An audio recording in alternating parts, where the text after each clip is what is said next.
আমার প্রবলেম হচ্ছে যে আমার ফ্যামিলি দিক থেকে আমার বাবা বডি মিস্ত্রি ছিল গাড়ির বডি মানে গাড়ির হচ্ছে উনি বডি বানাতো মেকানিক। ওকে, নিজের ছিল বিজনেস ছিল। আর ছোটবেলা থেকে দেখে আসছি যে আমার বাবা ফার্স্ট একটা মহিলাকে বিয়ে করে। আপনার মা কি প্রথম স্ত্রী ছিলেন? আমার মা প্রথম ছিল। তো মহিলাটা ছিল আমাদের বাসার কাজের বুয়া বলে আমাদের বাসায় বয়স কত বা আপনি কোন ক্লাসে পড়ছেন? আমি অনেক ছোট, একদম ছোট। পরিবারের বড় সন্তান আপনি? হ্যাঁ, সবার বড়। আচ্ছা। তো ছোটবেলা থেকে এগুলো দেখতেছি। তো আমার মা অনেক সুন্দর। তারপর আর যে মহিলাটাকে আমার আব্বু বিয়ে করে উনি অনেক খারাপ দেখতে ছিল, অনেক মানে খারাপ বলতে খারাপ না, আমার আম্মুর কাছে ও কিছুই ছিল না। তো ছোটবেলা থেকে দেখেছি যে ওই কারণগুলোর জন্য আমার আম্মুকে অনেক টর্চার করা হতো। তো আমাদেরকে মানে বলতো যে মার সাথে থাকবা নাকি আমার সাথে থাকবা, মার সাথে থাকলে চলে যাও, কিচ্ছু দিব না, এরকম। মানে ছোটবেলা থেকে আমরা 3 বোন ছিলাম, এক ভাই, 4 জন, তখন তো ভাই ছিল না। এরকম মানে মারামারি দেখতাম, এগুলো দেখলে খুব ভয় পেতাম, কান্নাকাটি করতাম। তো এগুলো দেখতে দেখতে ছোটবেলা থেকেই আর কি নিজের মধ্যে কেমন যেন হয়ে গেছি, মানে কারোর সাথে কথা বলতাম না, খুব বদমেজাজি হয়ে গেছি। মানে এগুলো দেখতে দেখতে আর ভালো লাগতো না। আচ্ছা। পড়াশোনাটাও ঠিক মতো করতে পারি না। এত ভালো একটা আমার আব্বু এত ভালো বিজনেস করার পরেও দেখা গেছে এসএসসিটা দিলাম আমার আম্মু নিজের মানে গোল্ড রিং সেল করে তারপর আমাকে করে এক্সাম দেয়। তো তখন ফার্স্ট আমি নাচ শিখি। শেখার পর দেখলাম যে ওইখানে অনেক মেয়েরাই নাচে প্রোগ্রাম করে।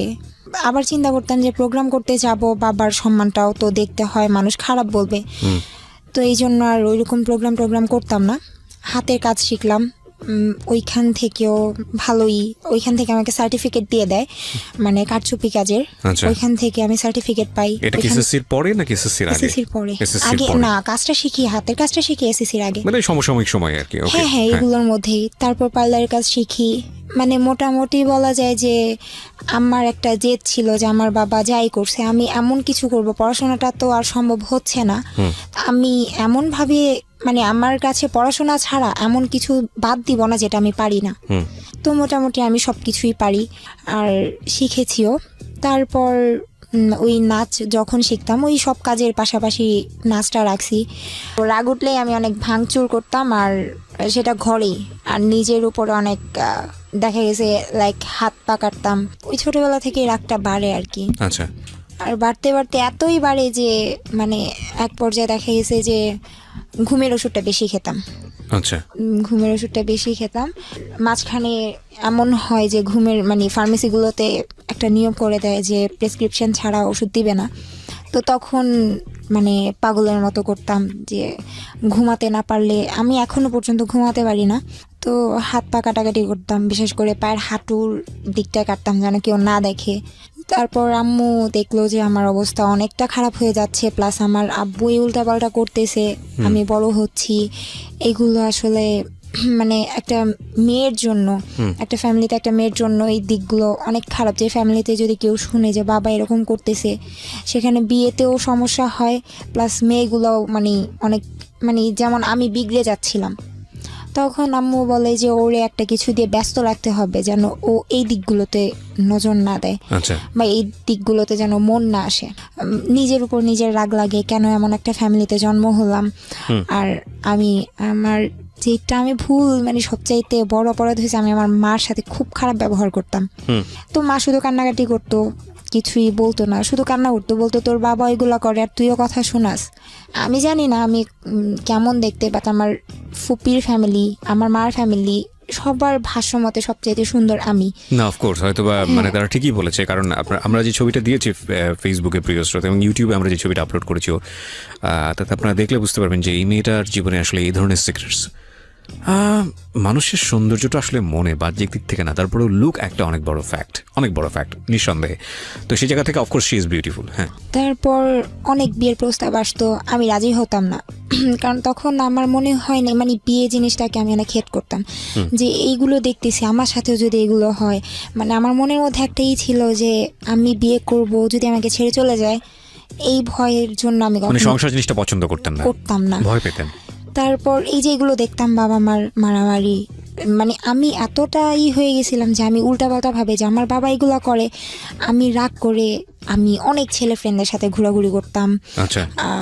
টি শার্ট পরে ঘুরতাম, তারপর মানে উল্টাপাল্টা যেইভাবে বাবাকে ছোট করা যায়, মাকে ছোট করা যায়, ইচ্ছা করে এগুলো করতাম ওই রাগের বশেই। তো এইগুলোর জন্য অনেক এলাকা থেকে অনেক রেকর্ড আসতো, বলতো যে এগুলা কি করে মেয়ে, এরকম বাবা যদি এরকম চলে, মেয়ে এরকম চলাফেরা করে কেমন লাগে। তো বিয়ের প্রস্তাবগুলো আসলে আমি দেখতে আসতো, তারপর আমি বলতাম আচ্ছা আমি ছেলের সাথে কথা বলবো। ছেলের সাথে কথা বললে আমি উল্টাপাল্টা কথা শোনাই দিতাম, আমি না এটা করি, আমি সিগারেট খাই, আমি হাত কাটি, এটা সেটা করি, আমি কিন্তু আপনার বিয়ে করলে এগুলোই করবো। তখন আর ছেলে রাজি হতো না, না করে দিত। মানে ছোটবেলা থেকে একটা জিনিস ছিল যে আমি কখনোই টিচার দিয়ে পড়ি নাই। খো খেলার নাম শুনছেন? জি। ওই খেলাতেও আমি খেলছি। আর 2008 না যেন 9-তে পেপার আমার ছবি আসছিল, আমরা চ্যাম্পিয়ন হয়েছিলাম ওইখান থেকে স্যার ওরা সবাই বলে যে আমি তুমি পড়াশোনা করো। তো তারপর এসএসসি দেওয়ার পর আমি ভাবলাম যে না থাক, আর পড়াশোনা করে লাভ নাই, কারণ দেখা গেছে যে মার উপর অনেক চাপ পড়ে যাচ্ছে। মা এইখান থেকে সেখান থেকে টাকার ব্যবস্থা করতেছে, তো তখন পড়াশোনা বাদ দিয়ে হাতের কাজগুলো করতেছি আর এই যে ফ্রেন্ডদের নিয়ে ঘোরাঘুরি। তখন মিরপুর 11:30-তে একটা জব পাই আমি, সেটা হচ্ছে সিকিউরিটি অফিসের। Security job? না সিকিউরিটি বলতে উনি আমাকে, অফিসটা ছিল সিকিউরিটি অফিস, তো ওইখানে আমাকে বলছে যে তুমি রিসেপশনে বসবা, শুধু তুমি। আপনি লেখাপড়াটা কি তখন অফ করে দিয়েছেন? হ্যাঁ, অফ করে দিয়েছি। কেন অফ করেছেন? এইসব আচরণের কারণে? এইসব আর দেখা গেছে পড়াশোনা চালাতে পারতেছি না, হচ্ছে না, কারণ একটা মেয়ের মানে টিচার ছাড়া অনেক কিছু লাগে, বই খাতা, তারপর সব কিছু, এই জন্যই আর পড়ি নাই। তো ওই অফিসে স্যার যেদিন আমাকে বলে, বলতে তুমি চাকরি করার জন্য আসছো? আমি বলছি জি স্যার। তুমি এতটুকু একটা মেয়ে, তুমি চাকরি করবা? যে স্যার এতটুকু মেয়ে, আচ্ছা আপনি আমাকে দেখেন, যদি ভালো লাগে রাখবেন, না ভালো লাগলে নাই। তো উনি আমাকে বললো ঠিক আছে তুমি 1 সপ্তাহ ট্রায়ালে থাকো। তো থাকার পর স্যার আমাকে এত বেশি পছন্দ করে ফেলো, বলতেছে যে ঠিক আছে মমো তুমি এখন থেকে এখানেই থাকবা। তো এখানে জব করি। সায়দাবাদ থেকে মিরপুর 11:30 অনেকটা রাস্তা, আমি সেই সকাল ভোরবেলা বের হতাম, আর যেতে প্রায় 2.5 ঘন্টার উপরে লাগতো, তারপর ওইখানে জব করতাম। তো স্যার বলতো যে তুমি এত কষ্ট করে আসো, তুমি এখানে রুম নিয়ে চলে আসো। তো একটা জিনিস আমি কখনো আমার ফ্যামিলিকে ছেড়ে দিইনি, যে ফ্যামিলি থেকে বের হয়ে যাই বা আমি একা থাকবো, এটা কখনো করি। ওখানে কি বেসিক্যালি আপনার ফ্রন্ট ডেস্ক অফিসার ছিলেন, আপনি রিসেপশনিস্ট ছিলেন? আচ্ছা। তারপর ওইখানে 1 মাস জব করার পর তারপর এর চাইতে ভালো একটা জব পেলাম। মানে দেখা গেছে যে এটা অনেক দূর হয়ে যায়, সেক্ষেত্রে আমার স্যালারি ছিল ওই সময়, আমার স্যালারি বলেছিল 8,000 টাকা, উনি দিয়েওছে 8,000 টাকা। তারপর মানে বসুন্ধরাতে আসলাম, বসুন্ধরা সিটিতে আমার এক দাদা আমাকে জব নিয়ে দেয়। ওইখানে ফার্স্ট ছিল 5,000, তারপর এরকম বাড়তে বাড়তে 8,000-এর মতো হয়। তো এরকম অনেক অনেক জায়গায় অনেক ভালো ভালো জব আসছে, ওইগুলোও করেছি। তারপর আম্মু মানে উল্টাপাল্টা তো চলতেছি, দিন দিন আমার রাগ শুধু বাড়ে। পরে আম্মু বলতেছে ওরে দেশেই রাখা যাবে না, আচ্ছা, ও মানে ওরে এই ফ্যামিলিতেই রাখা যাবে না, ওইখানে থাকলে পাগল হয়ে যাবে। তো আম্মু আমাকে কান্নাকাটি করে অনেক অজুহাত দেখায়, দেখ তুই তো পড়াশোনা ছেড়ে দিছোস, তোর বোনদের তোর ভাইদের পড়াশোনাটা হোক, তুই চলে যা, ওইখানে তুই ভালো থাকবি। আর তুই তো ওয়েস্টার্ন ড্রেস পরে চলাফেরা করা খুব পছন্দ করস, ওইখানে তোর মন মতো সব কিছু হবে। তখন আমি ট্রেনিং করলাম, তো তখন আম্মু বলতেছে, আমি বললাম আম্মু আমি কী কাজে যাচ্ছি? বলতে তুই ফ্রি ভিসায় যাচ্ছিস, তুই যে কোনো একটা কাজ করে নিতে পারবি। তারপর দেশের বাইরে যেদিন যাব, আব্বু কিছুই জানতো না। এমনিতে আব্বু আমাদের খুব আদর করতো, আমাদের বলতে আমাকে বেশি করতো, কিন্তু আমার ভাল লাগতো না যে এই আদরের দাম কি, তুমি যদি উল্টাপাল্টাই করো এই আদরের দাম কি, তুমি ওখানে আমাদের আদরটা তুমি অন্য ছেলে মেয়েদের দিতেছো।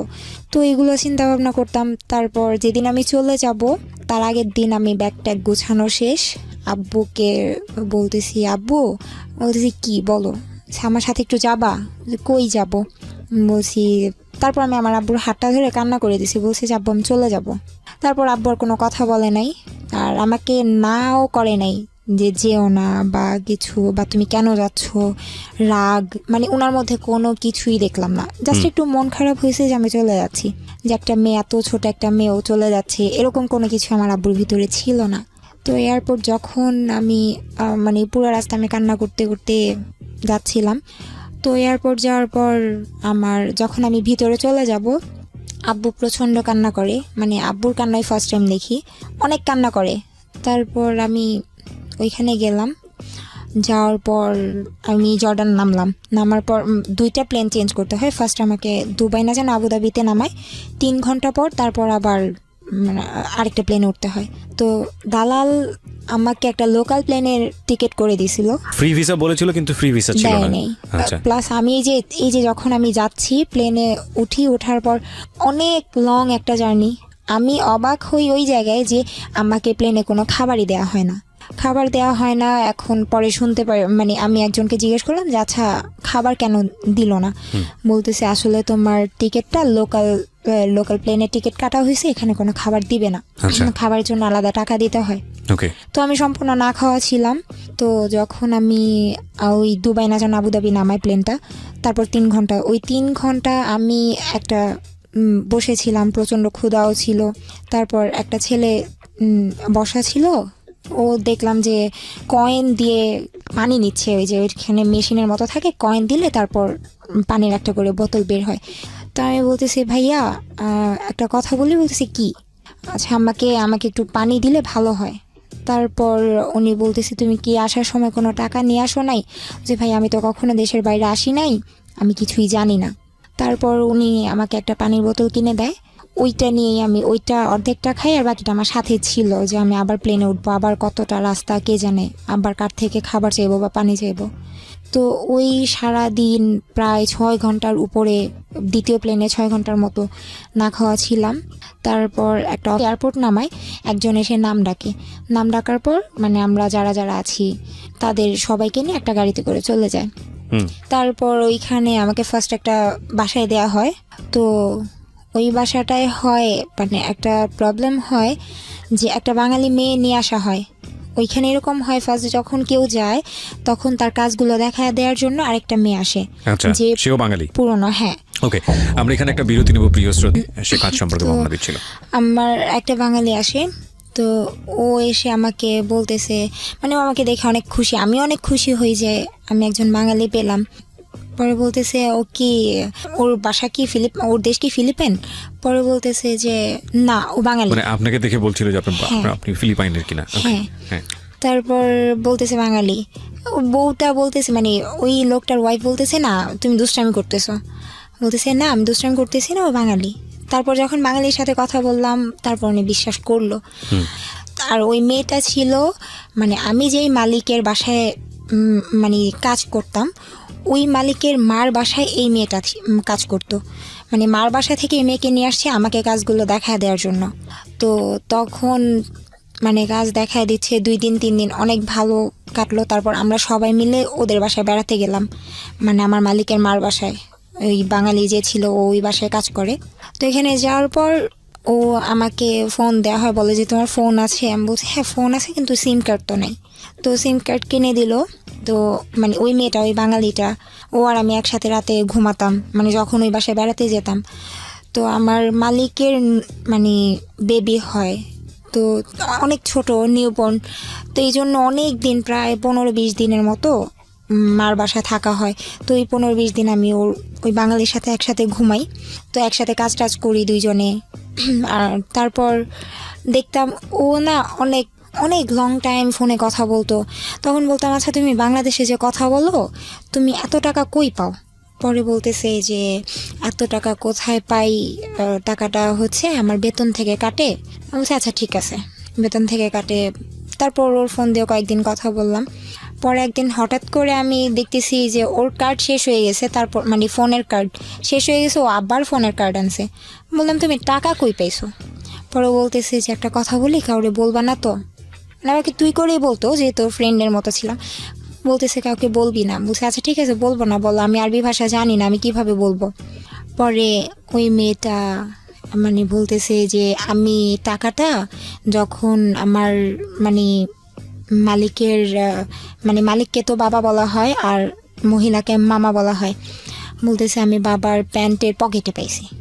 তুমি প্যান্টের পকেটে পাইছো, কেন টাকাটা ফিরিয়ে দিলা না? বলতেছে যে পাইছি, এটা ওনাদের হিসাবের মধ্যে নেই, আর আমারও তো কার্ড শেষ হয়ে গেছে এই জন্য। পরে আমি আর কিছু বলি নাই, ভাবলাম যে আমি একটা বাঙালি হয়ে তো আরেকটা বাঙালির ক্ষতি করেও লাভ নাই, প্লাস আমি ভাষাও জানতাম না।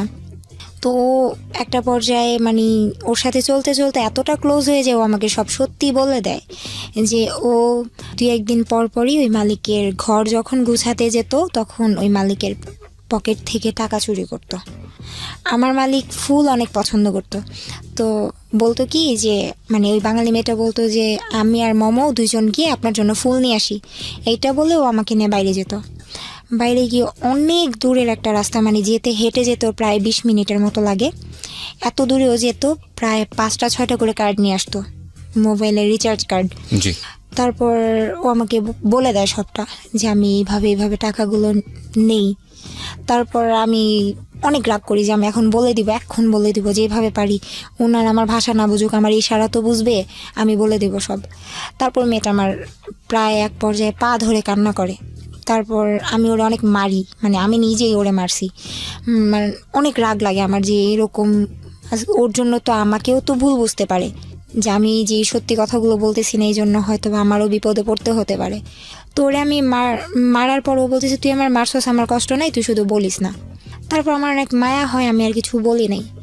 2 দিন পরে আমরা আমাদের বাসায় চলে আসি, ওর বাসায় চলে আসার পর আমার মালিককে আমি বলতেছি যে আমার যে কার্ড দেওয়ার কথা, আমার ফোনে তো টাকা নেই, আমার ফোনের কার্ড দেন। উনি বলতেছে যে তোমার কার্ড কেন দিব, তুমি তো কার্ড নিছই। কার্ড নিছি মানে আমি ওনারে যেভাবে পারতেছি বুঝায় বলতেছি, তখন ইংলিশে যতটুকু পারতেছি বুঝাইতেছি, প্লাস সাথে আরেকটা মেয়ে ছিল নিচতলায় কাজ করতো, তো ওনারে দিয়ে বুঝাইতেছি। এখন বলতেছে যে শারমিন তো বলতেছে, মানে ওই মেয়েটার নাম শারমিন বলতেছে যে তুমি ওর কার্ড নিয়ে নিছো, প্লাস তোমার এত বড় সাহস, তুমি আমার বাবার পকেট থেকে টাকা চুরি করছো। আমি জাস্ট মানে আকাশটা আমার মাথার উপর ভেঙে পড়ছে যে আমি কি করলাম। মানে ওই মেয়েটা বুঝাইছে যে আমি ওই লোকের পকেট থেকে টাকা চুরি করছি, অথচ আমি ভাষাও জানতাম না, এই জন্য বুঝায় বলতে পারতেছিলাম না। এটা বলার পর আমি প্রচণ্ড কান্নাকাটি করি, বলি যে আমি এটা করি নাই। পরে উনি বলতেছে যে ওনাদের পাশে একটা ফ্ল্যাটের কাজ চলতেছিল, উনি বলতেছে যে ওরে নিয়ে এই ফ্ল্যাটের মধ্যে বন্ধ করে রাখো, আগামীকালকে পুলিশ আসবে, তারপর যা হওয়ার হবে। বেসিক্যালি আপনার কাজটা কি ছিল এখানে? বাসার কাজ। তো মানে আমি তো প্রথম মানে ওইখানে নতুন, যেহেতু মাত্র 15 দিন হয়েছে আমি আসছি, এর মধ্যে এত কাহিনী হয়ে গেছে। তো ওনার আমি বুঝাইতেই পারতেছি না যে আসলে এই কাজটা আমি করি নাই। আমি ওনাকে বোঝানোর ট্রাই করতেছিলাম যে আসলে আপনাদের এখানে দোকান কই, আমি তো চিনিই না। ও আমাকে নিয়ে গেছে দোকানে, আর ওই দোকানদারের কাছে আপনি একবার চলেন, আপনি জিজ্ঞেস করেন কার্ড কে নিত, আমি না ও। আসলে কথাগুলো তো বুঝায় বলতেই পারি নাই। বুঝায় বলতে পারলে হয়তো বা উনি দোকানদারকে জিজ্ঞেস করলে দোকানদার সত্যিই বলতো। তো আমি ওনার কিচ্ছু বলতে পারতেছি না, উনি জাস্ট আমাকে হাত ধরে টেনে পাশের ফ্ল্যাটে নিয়ে তালা মেরে দেয়। তারপর আমি অনেক কান্নাকাটি করি। ওই খালি রুমটার মধ্যে, এত বড় একটা ফ্ল্যাটের মধ্যে, মানে শুধু মার কথা মনে পড়তেছিল যে মার সাথে এত খারাপ ব্যবহার করছি। তো শুয়ে শুয়ে শুধু কান্না করতেছিলাম। তো কখন সকাল হবে, সকালে কি হবে এটার জানার জন্য। তো অনেক রাত হয়ে যাওয়ার পর দেখে যে আমি অনেক কান্নাকাটি করতেছি, ওনারা এনে আমাকে ওই ফ্ল্যাট থেকে এনে ওনাদের পাশে একটা রুমের মধ্যে আবার তালা মেরে দেয়। তালা মারার পর সকাল 10টা বাজে, আমি কান্না করতে করতে কখন ঘুমাই গেছে আমি বলতে পারি না। পরদিন সকাল 10টা বাজে আমার ঘরের তালাটা খুলে, আমি টের পাইনি, আমি ঘুমাইছিলাম। তো হঠাৎ করে মানে আমি ফিল করি যে আমার বুকের উপরে কেউ পাড়া দিয়ে দাঁড়ায় আছে। সেটা হচ্ছে ওই যেই মেয়ের বাসায় আমি গেলাম, মানে আমার মালিকের বাবা, ওই মেয়েটার মালিক এসে আমার বুকের উপরে পাড়া দিয়ে দাঁড়াইছে। তারপর আমি সহ্য করতে পারতেছিলাম না, উনি আমাকে ধরে উঠায়। উঠানোর পর উনি আর ওনার ওয়াইফ মিলে, মানে আমার মালিক কিছু বলে নাই, আমার মালিক শুধু গালাগালি করতেছিল। আর ওই মেয়ে, আমি তাকায় তাকায় দেখতেছিলাম, ওই মেয়েটা খুব ভালো পোশাক পরে হাসতে হাসতে আসতেছে। ওর ভাষা মানে ওরে আমি বাংলায় বলতেছি যে প্লিজ তুই এই কাজটা করিস না, তুই সত্যিটা বলে দে আমি এটা করি নাই। ও বারবার বুঝাইতেছিল যে আমি টাকা চুরি করছি। ওই সময়ে মানে বলা যায় এমনভাবে ওরা মারে, মানে আমার লাইফে মনে হয় কোনোদিন আমি এত মার খাইনি। আপনার গায়ে হাত তোলে? 2 জন, হাজব্যান্ড ওয়াইফ 2 জন একসাথে। তারপর আমার বুকের মধ্যে লাথি দিছিল, তো আমি অনেক দিন সিক ছিলাম, আমার হার্টের প্রবলেম হয়ে গেছিলো। আমি ওনারে বলতেছি, আমার মালিককে বুঝিয়ে বলতেছি, দেখেন ম্যাডাম আমি এটা করি নাই। তারপর উনি আমার কথা কিছুই বুঝতেছে না, কারণ আমি তো বাংলায় বলতেছি, আর ওই মেয়েটা শুধু হাসতেছে। তো তারপর আমাকে নিয়ে বলতেছে, হয়তো ওনাদের মনে মায়া হয়েছিল, কে জানে, ওনারা আমাকে পুলিশের কাছে না দিয়ে যে অফিস থেকে নিয়ে আসছিল ওই অফিসে দিয়ে আসে। বলতেছে যে ও চুরি করছে, ওরে রাখা যাবে না। তারপর আমি অফিসে এসে খুব কান্নাকাটি করি। তারপর বাংলাদেশে ফোন দেওয়া হয় ভিডিও কলে। বাংলাদেশে যেই দালাল আমাকে পাঠাইছে ওই দালালের কাছে ফোন দেওয়া হয়, কিন্তু দালাল আমার সাথে কথা বলে না, আমার আম্মুকে ডাক দিয়ে আনে। তারপর আমি খুব কান্নাকাটি করে বললাম যে মা এরকম এরকম কাহিনী, আমি চুরি করি নাই, তুমি তো জানোই আমি কেমন, হয়তো একটু বদমেজাজি, কিন্তু এরকম আমি কোনো দিন আমার দ্বারা সম্ভব না। তারপর বলতেছি ঠিক আছে মা, দেখি কি করা যায়। তারপর থেকে আর আমার আম্মু আব্বু কারোর সাথে কথা হয় না। তারপর একটানা 10 দিন ওই অফিসে, একটা অফিসের মধ্যে 3টা পুরুষ থাকে, 3টা পুরুষের মাঝখানে এইভাবে বসে থাকা, সারা দিন না খেয়ে বসে থাকা। রাতে এই 10 দিন আমাকে সারাদিন অফিসে রাখতো, আর রাত হলে মানে যে কোনো একটা বাসায় নিয়ে যেত। ওই বাসায় আমাকে বলতো যে রাতটা এখানে থাকো, সকালে আমি আবার নিয়ে যাব। তো এক এক বাসায় দিয়ে আসতো। আমার মনে আছে যে আমি এমনও বাসায় আমাকে দিয়ে আসছে যে বাসায় ওয়াশরুমের পাশে বিছানা করে শুতে দিছে। আর প্রচণ্ড ঠান্ডা ছিল, মানে শীতের দিন ছিল, আর ওই দিকে তো এমনিতে অনেক ঠান্ডা, মানে ওই অবস্থাতে সহ্য করতে পারতাম না। একটানা 10 দিন এরকম, মানে কোনো রকম খাবার তো খেতে পারতাম না, ঘুমাতে পারতাম না, অনেক ঠান্ডা ছিল। কারণ ওদের হিটার ছিল রুমের মধ্যে, আমাকে শুতে দিত ঘরের বাইরে ওয়াশরুমের পাশে, ওইখানে কোনো হিটার ছিল না।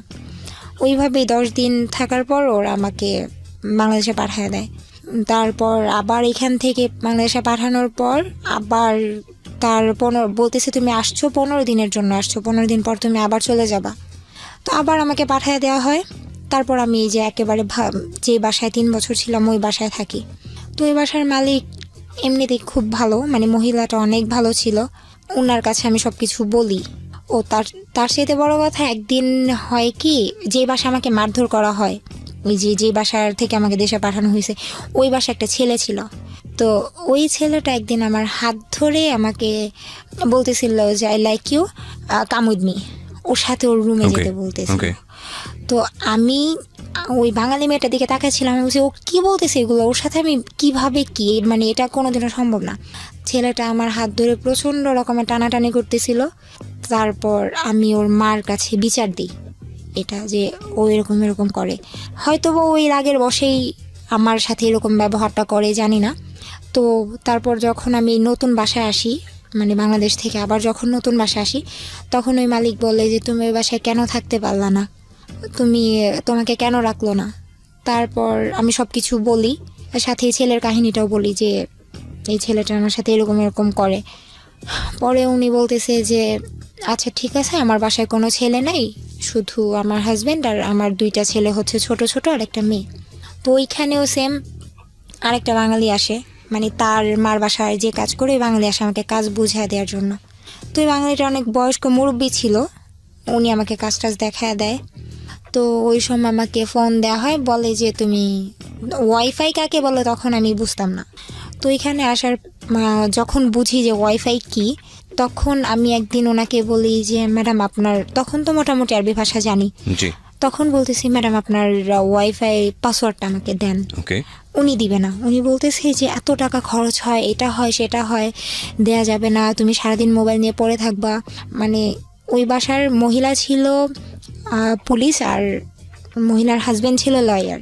তো দুইজনেই বাইরে থাকতো, ছেলে মেয়েগুলো আমার কাছে থাকতো। ওয়াইফাই যেদিন নেয় লাইনটা, সেদিন আমি দেখি একটা কাগজের মধ্যে উনি আরবিতে পাসওয়ার্ডটা লিখতেছে। আচ্ছা, আরবিতে লিখতেছে, আরবি বলতে পারি, বাট আরবিতে ওরা নাম্বার যে কি লিখতেছে সেটা তো বুঝতেছি না। তারপর ওই নাম্বারটা আমি নিয়ে, মানে আমি লিখলাম, সেম ওইভাবে লিখে বাইরে গেলাম।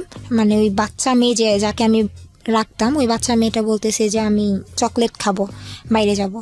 তারপর ওই চকলেটের উসিলা করে বাইরে গেলাম। যাওয়ার পর আমি সাইডে একটা লোককে জিজ্ঞেস করলাম যে ভাইয়া এটা আমাকে একটু ইংলিশে বলেন, নাম্বারগুলো একটু বলেন। তারপর পাসওয়ার্ডটা উনি বললো, আমি লিখে নিলাম। তারপর আমি বাসায় যাওয়ার পর কানেক্ট করলাম ফোনে। আমি তো অনেক খুশি যে এখন থেকে সবসময় কথা বলতে পারবো। তো এরকম করে হঠাৎ করে একদিন আমার মালিক বুঝে যায় যে আমি ওয়াইফাই চালাচ্ছি। আচ্ছা, হঠাৎ করে আমার ফোনটা নিয়ে ভেঙে ফেলে, একেবারে গুঁড়ো গুঁড়ো করে ফেলে, চালাতে দিবে না উনি। এই ওয়াইফাইটা আপনি কেন চালাতেন? আমার আম্মুকেও দেখতেছি যে ওই ইমো নামানোর পর install মানে করার সবার পর সঙ্গে communication টা সবার অনেক সাথে বেশি কথা easy হয়ে হচ্ছে। গেছে। Okay. প্লাস ফেসবুকটা তখন নতুন ফেসবুকটা বুঝি, আর ফেসবুকের নেশাটা এরকম একবার মাথায় ঢুকলে তো বের হতেই চায় না। ফেসবুক নিয়ে পড়ে থাকতাম সারাক্ষণ, আর ফেসবুকে যার তার সাথে চ্যাটিং করতাম, নতুন জি, okay. যা হয় আর কি। তারপর আবার আমি ফোন কেনার পর ওয়াইফাই আবারও কানেক্ট করার পর তখন অনেক লুকায় চালাতাম। মালিক আসলে ওয়াইফাইটা অফ করে রাখতাম যেন না বুঝে। ওই সময় কত টাকা পেতেন আপনি এই কাজ করে? মাত্র 13,000 টাকা। বাংলাদেশের টাকায় 13,000 টাকা। এই টাকাটা আপনি দেশে পাঠিয়ে দিতেন? হ্যাঁ, সব টাকা দেশে পাঠাতাম। ওকে। আর আমি আসছি বাইরে যাওয়ার পর আমি 1 টাকাও নিজে খরচ করিনি, সম্পূর্ণ টাকা দেখা গেছে ওই যে দেখতাম আম্মু অনেক কষ্ট করতেছে, আম্মুকে দিতাম। এর মধ্যে আমার ছোট বোনটার বিয়ে হয়ে যায়।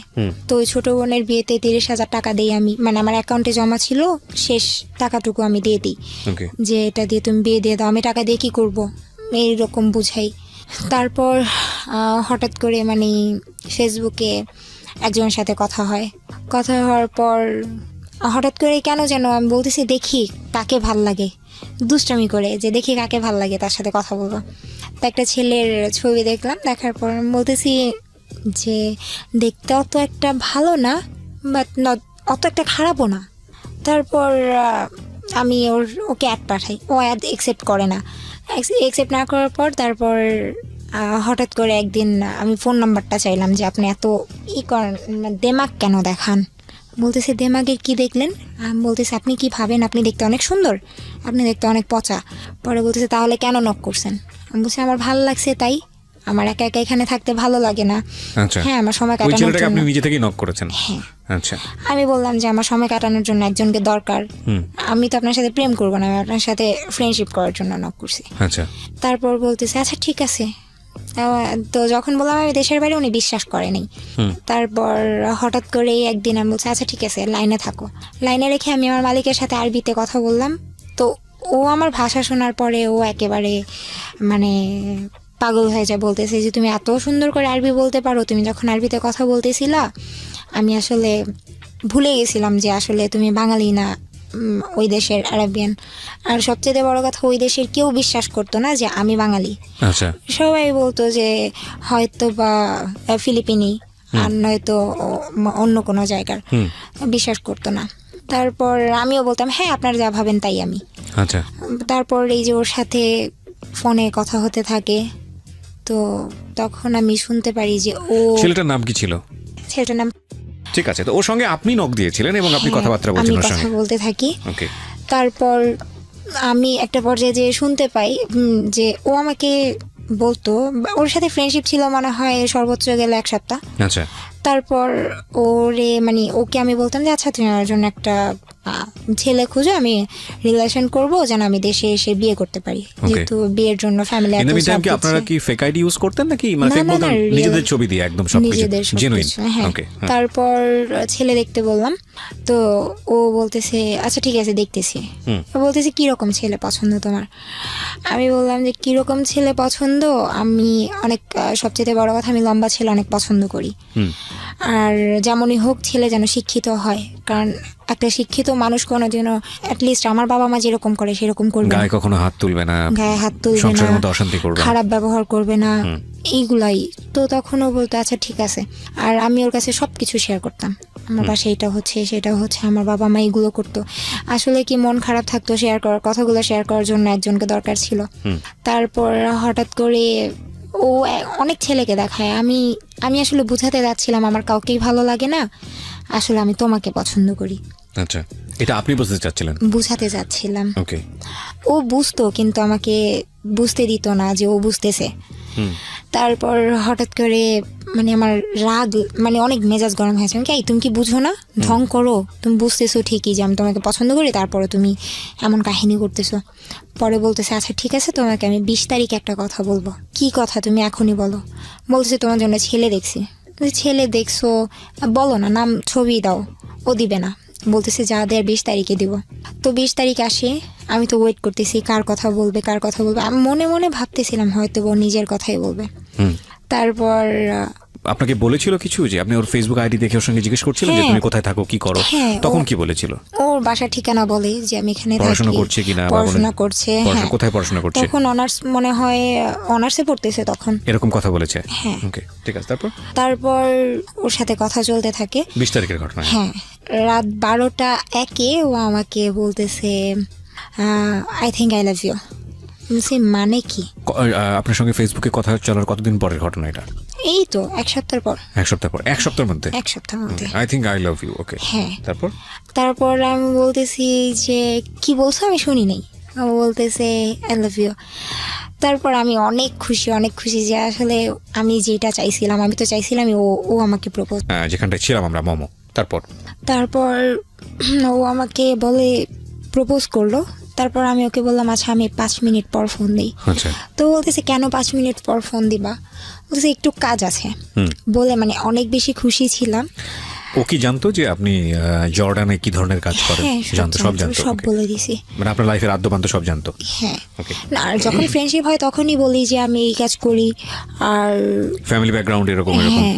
ওকে। তো তখন ও যখন আমি বললাম 5 মিনিট, ও বলতেছি কেন, কি হয়েছে? আমি বলছি যে না 5 মিনিট পর ফোন দিতেছি। বললাম ফোনটা রাখি। মজার কথা, আমি আমার রুমে গিয়ে এত বেশি খুশি ছিলাম, মানে আমি আমার খাটের উপর প্রচণ্ড লাফালাফি করতেছিলাম। একটা বার আমার খাটটা ভেঙে গেছিল। ওহো, ওকে। ও যে খুব বেশি সুন্দর তাও না, মানে আমার দিক থেকে অনেক। আচ্ছা। তো ওর সাথে রিলেশন হওয়ার পর আস্তে আস্তে মানে ওর সাথে কথা চলতে থাকে। তো এর মধ্যে হঠাৎ করে একদিন বলতেছে, সারা রাত কথা বলতো। আমরা দুইজন একসাথে কথা বলতাম ভিডিও কলে। টাইমের একটা ব্যাপার ছিল যে বাংলাদেশের 4 ঘন্টা ডিফারেন্স ছিল। মানে আগানো না পেছানো? আগানো ছিল। ওরা ছিল আগানো। হ্যাঁ, আচ্ছা, ওকে। বাংলাদেশ ছিল আগানো। তো এখন আমি যখন ফোন দিতাম ওর এখানে, আমার এখানে যদি রাত 10টা বাজতো, ওর এখানে প্রায় অনেক রাত হয়ে যেত। তো এখন ভিডিও কলে ও কি করতো, ভিডিও কলে আমার সাথে লাইনে থাকতো।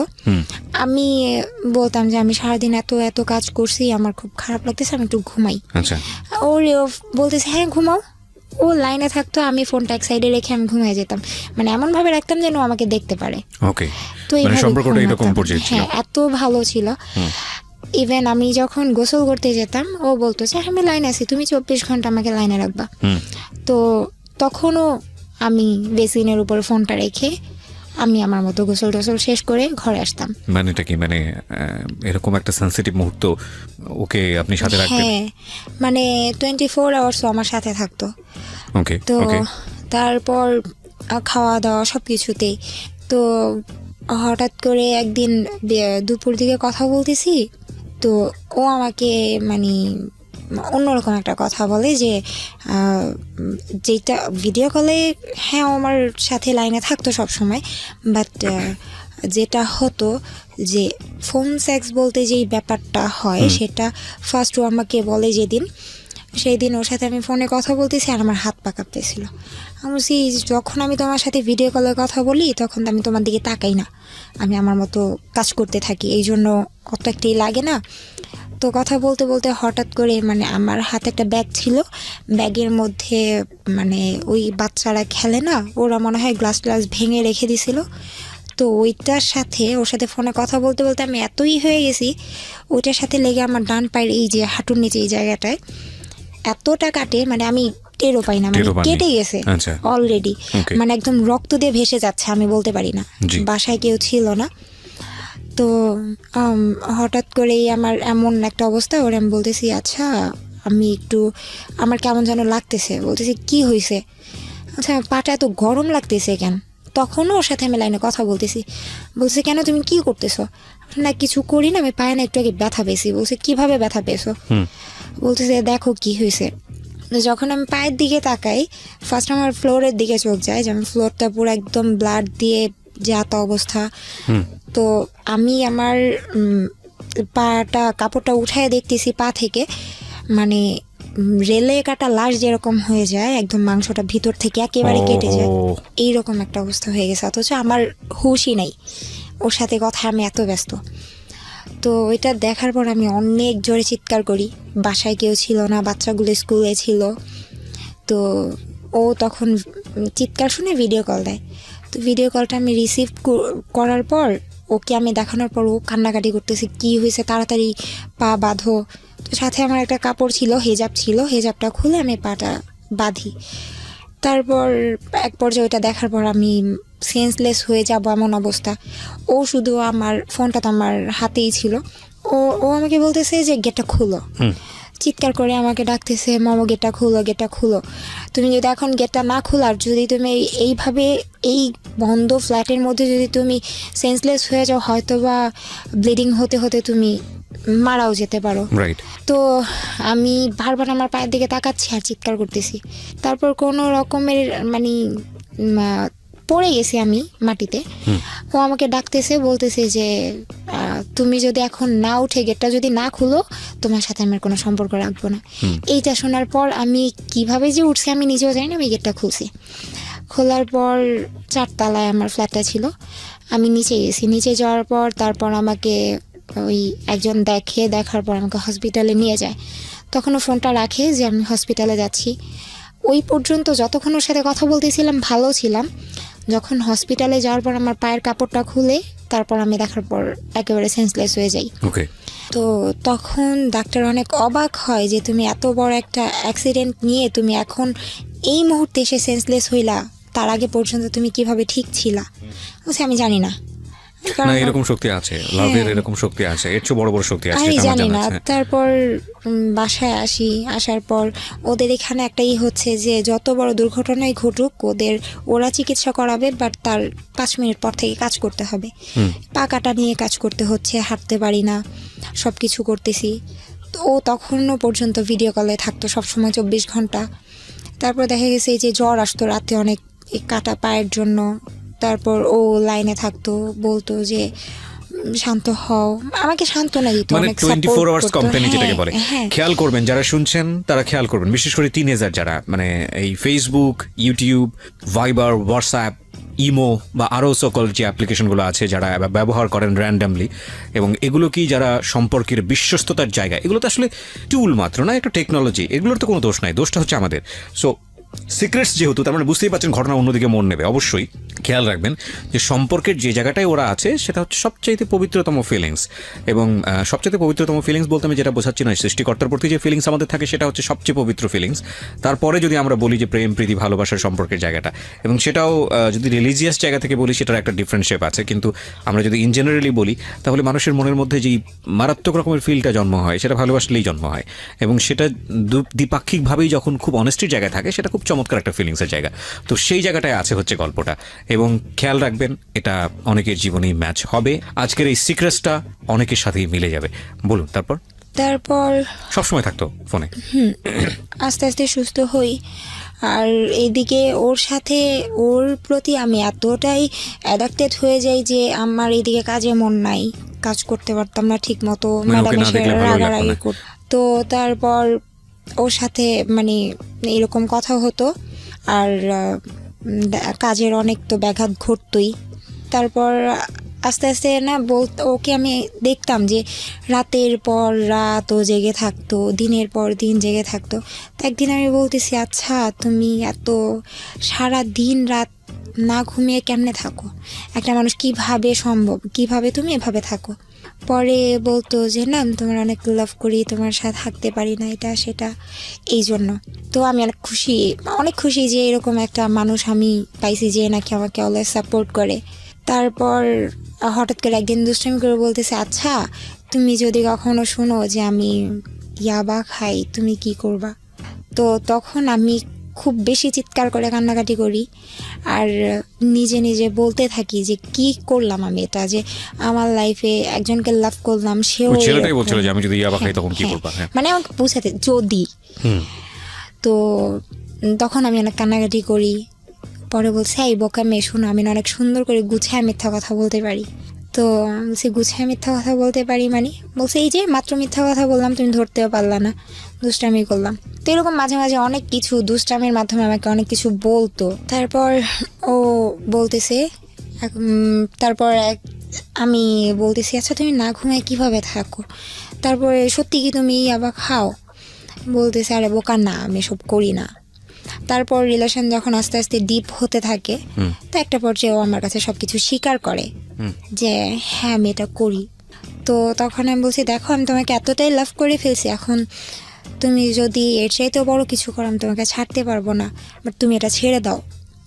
পরে ও মানে আমার সাথে রিলেশনের পর ও বলতেছে আমি এখন অনেক হ্যাপি, আমি আগে অনেক একা ছিলাম, তুমি আসার পর অনেক ভালো আছি।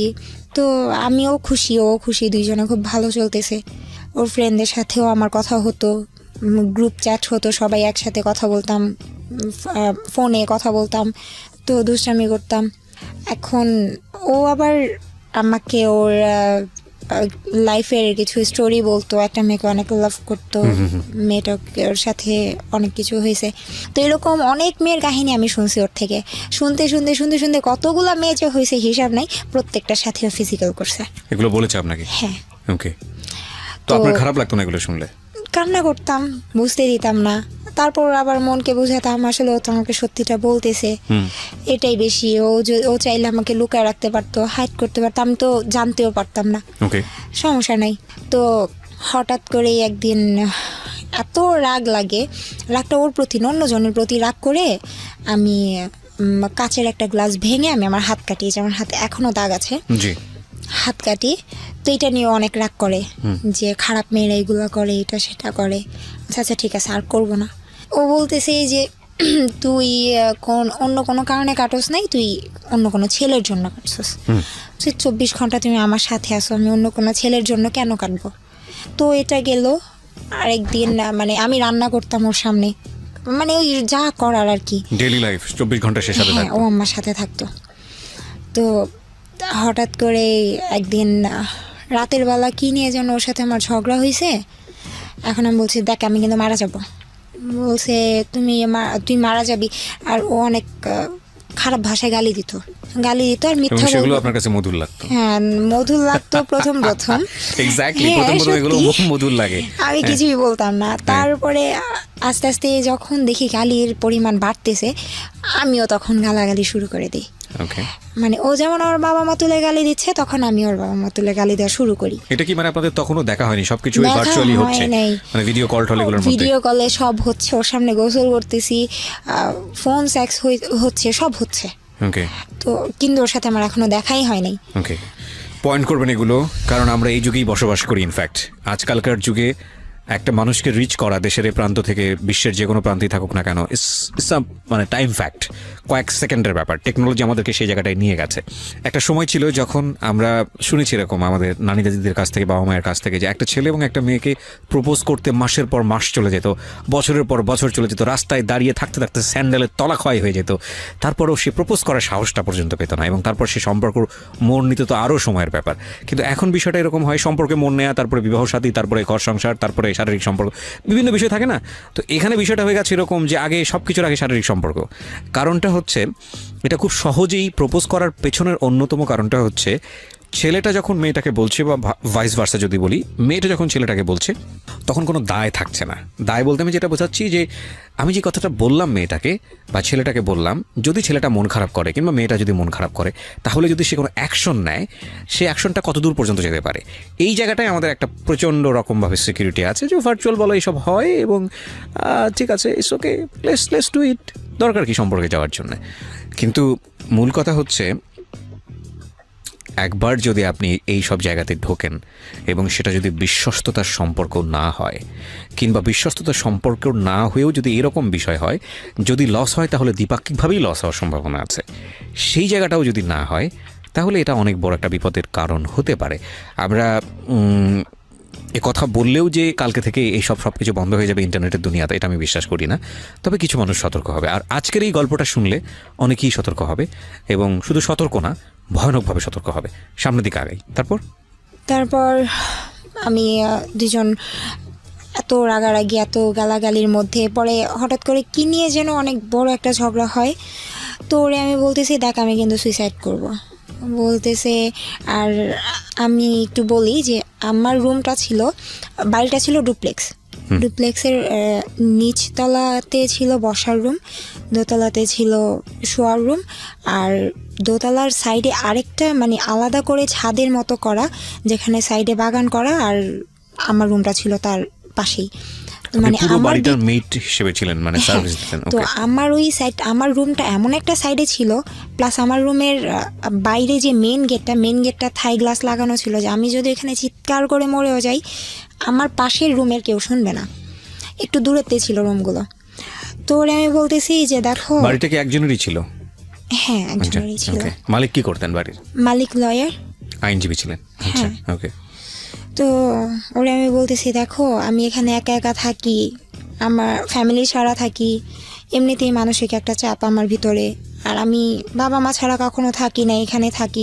তোমাকে নিয়ে আমি হয়তো বা ভালো আছি, বাট তুমি এমন কিছু করো না যাতে আমার উল্টাপাল্টা আমার মরে যেতে ইচ্ছা করে। ওকে। তো ওরে আমি বলতেছি, ও আমাকে তুই করে বলতেছে, আমি তুই করে বলতেছি, আমি দেখ আমি কিন্তু মরে যাব। বলতেছে যে যা, তাতে আমার কি? বলছে সত্যি কিন্তু। পরে বলতেছে যে হ্যাঁ মরে যাবি, কি করবি? আমি গলায় দড়ি দিব। পরে বলতেছে আচ্ছা ঠিক আছে, গলায় দড়ি দিবি, পারলে আমার সামনে দে, সব কিছু তো আমার সামনে করো, সেটা আমার সামনে কর। বলছি আচ্ছা ঠিক আছে করব। তো আমি নিচের কাজ টাজ শেষ করে ম্যাডামকে বিদায় দিলাম। বললাম যে ম্যাডাম আমি এখন ঘুমাবো, আমার অনেক খারাপ লাগতেছে, আমি একটু যাই, শরীরটা খারাপ। বলতেছে আচ্ছা ঠিক আছে চলে যাও। এগুলো কি আপনি আরবিতে বলতেন? হ্যাঁ, ওকে, পারতেন? সম্পূর্ণ আরবিতে। আমি এখনো পুরো সম্পূর্ণ আরবিতে কথা বললে হয়তো কেউ বুঝবেই না, আমি বাঙালি না, আরবিয়ান। ওরে বাবা, এগুলো শিখেছেন কিভাবে আপনি, কোত্থেকে? জানি না, আমি মানে আমার মানে কোনো কিছু শুনলে, কোনো কিছু দেখলে খুব সহজেই এটা আমি আয়ত্তে আনতে পারি। তারপর ম্যাডামকে বললাম, বলার পর এখন ম্যাডাম বলতেছে যে তোমার মুখটা এমন লাগতেছে কেন, তুমি কি দেশে কথা বলছো, তোমাকে দেশে টাকা পাঠানো লাগবে? না আমার টাকা পাঠানো লাগবে না। তো আরবিতে কথাটা বলার পরে আমি বলছি আমি যদি না থাকি আমি টাকা দিয়ে কী করবো? বাংলায় বলছি কথাটা, আরবিতে ওইটা বলার পর বাংলায় এটা বলছি। ওকে, আমরা এখানে একটা বিরতি নেব। প্রিয়সরা শুনতে যাচ্ছেন, আমি কথা না বাড়িয়ে তার কাছে আবারও ফিরছি। আমাদের চ্যানেলটির ঠিকানা হচ্ছে youtube.com/dfm904। আমি আবারও বলি youtube.com/dfm904। আনফর্চুনেটলি আমাদের কন্টেন্ট অনেকগুলো ফেক চ্যানেলে আপলোড হয়। আমি বেশ কয়েকটি চ্যানেলের নাম এখানে বলতে পারি, যেগুলো আমরা খুব কঠিনভাবে এখন মনিটর করছি। আমরা আপনাদেরকে বিনীতভাবে অনুরোধ করছি যে আপনারা আমাদের কোনো কন্টেন্ট নিজের চ্যানেলে আপলোড করবেন না, কেউ কোনো ব্যক্তিগত চ্যানেলে আপলোড করবেন না, বিশেষভাবে আপনাদেরকে অনুরোধ করছি।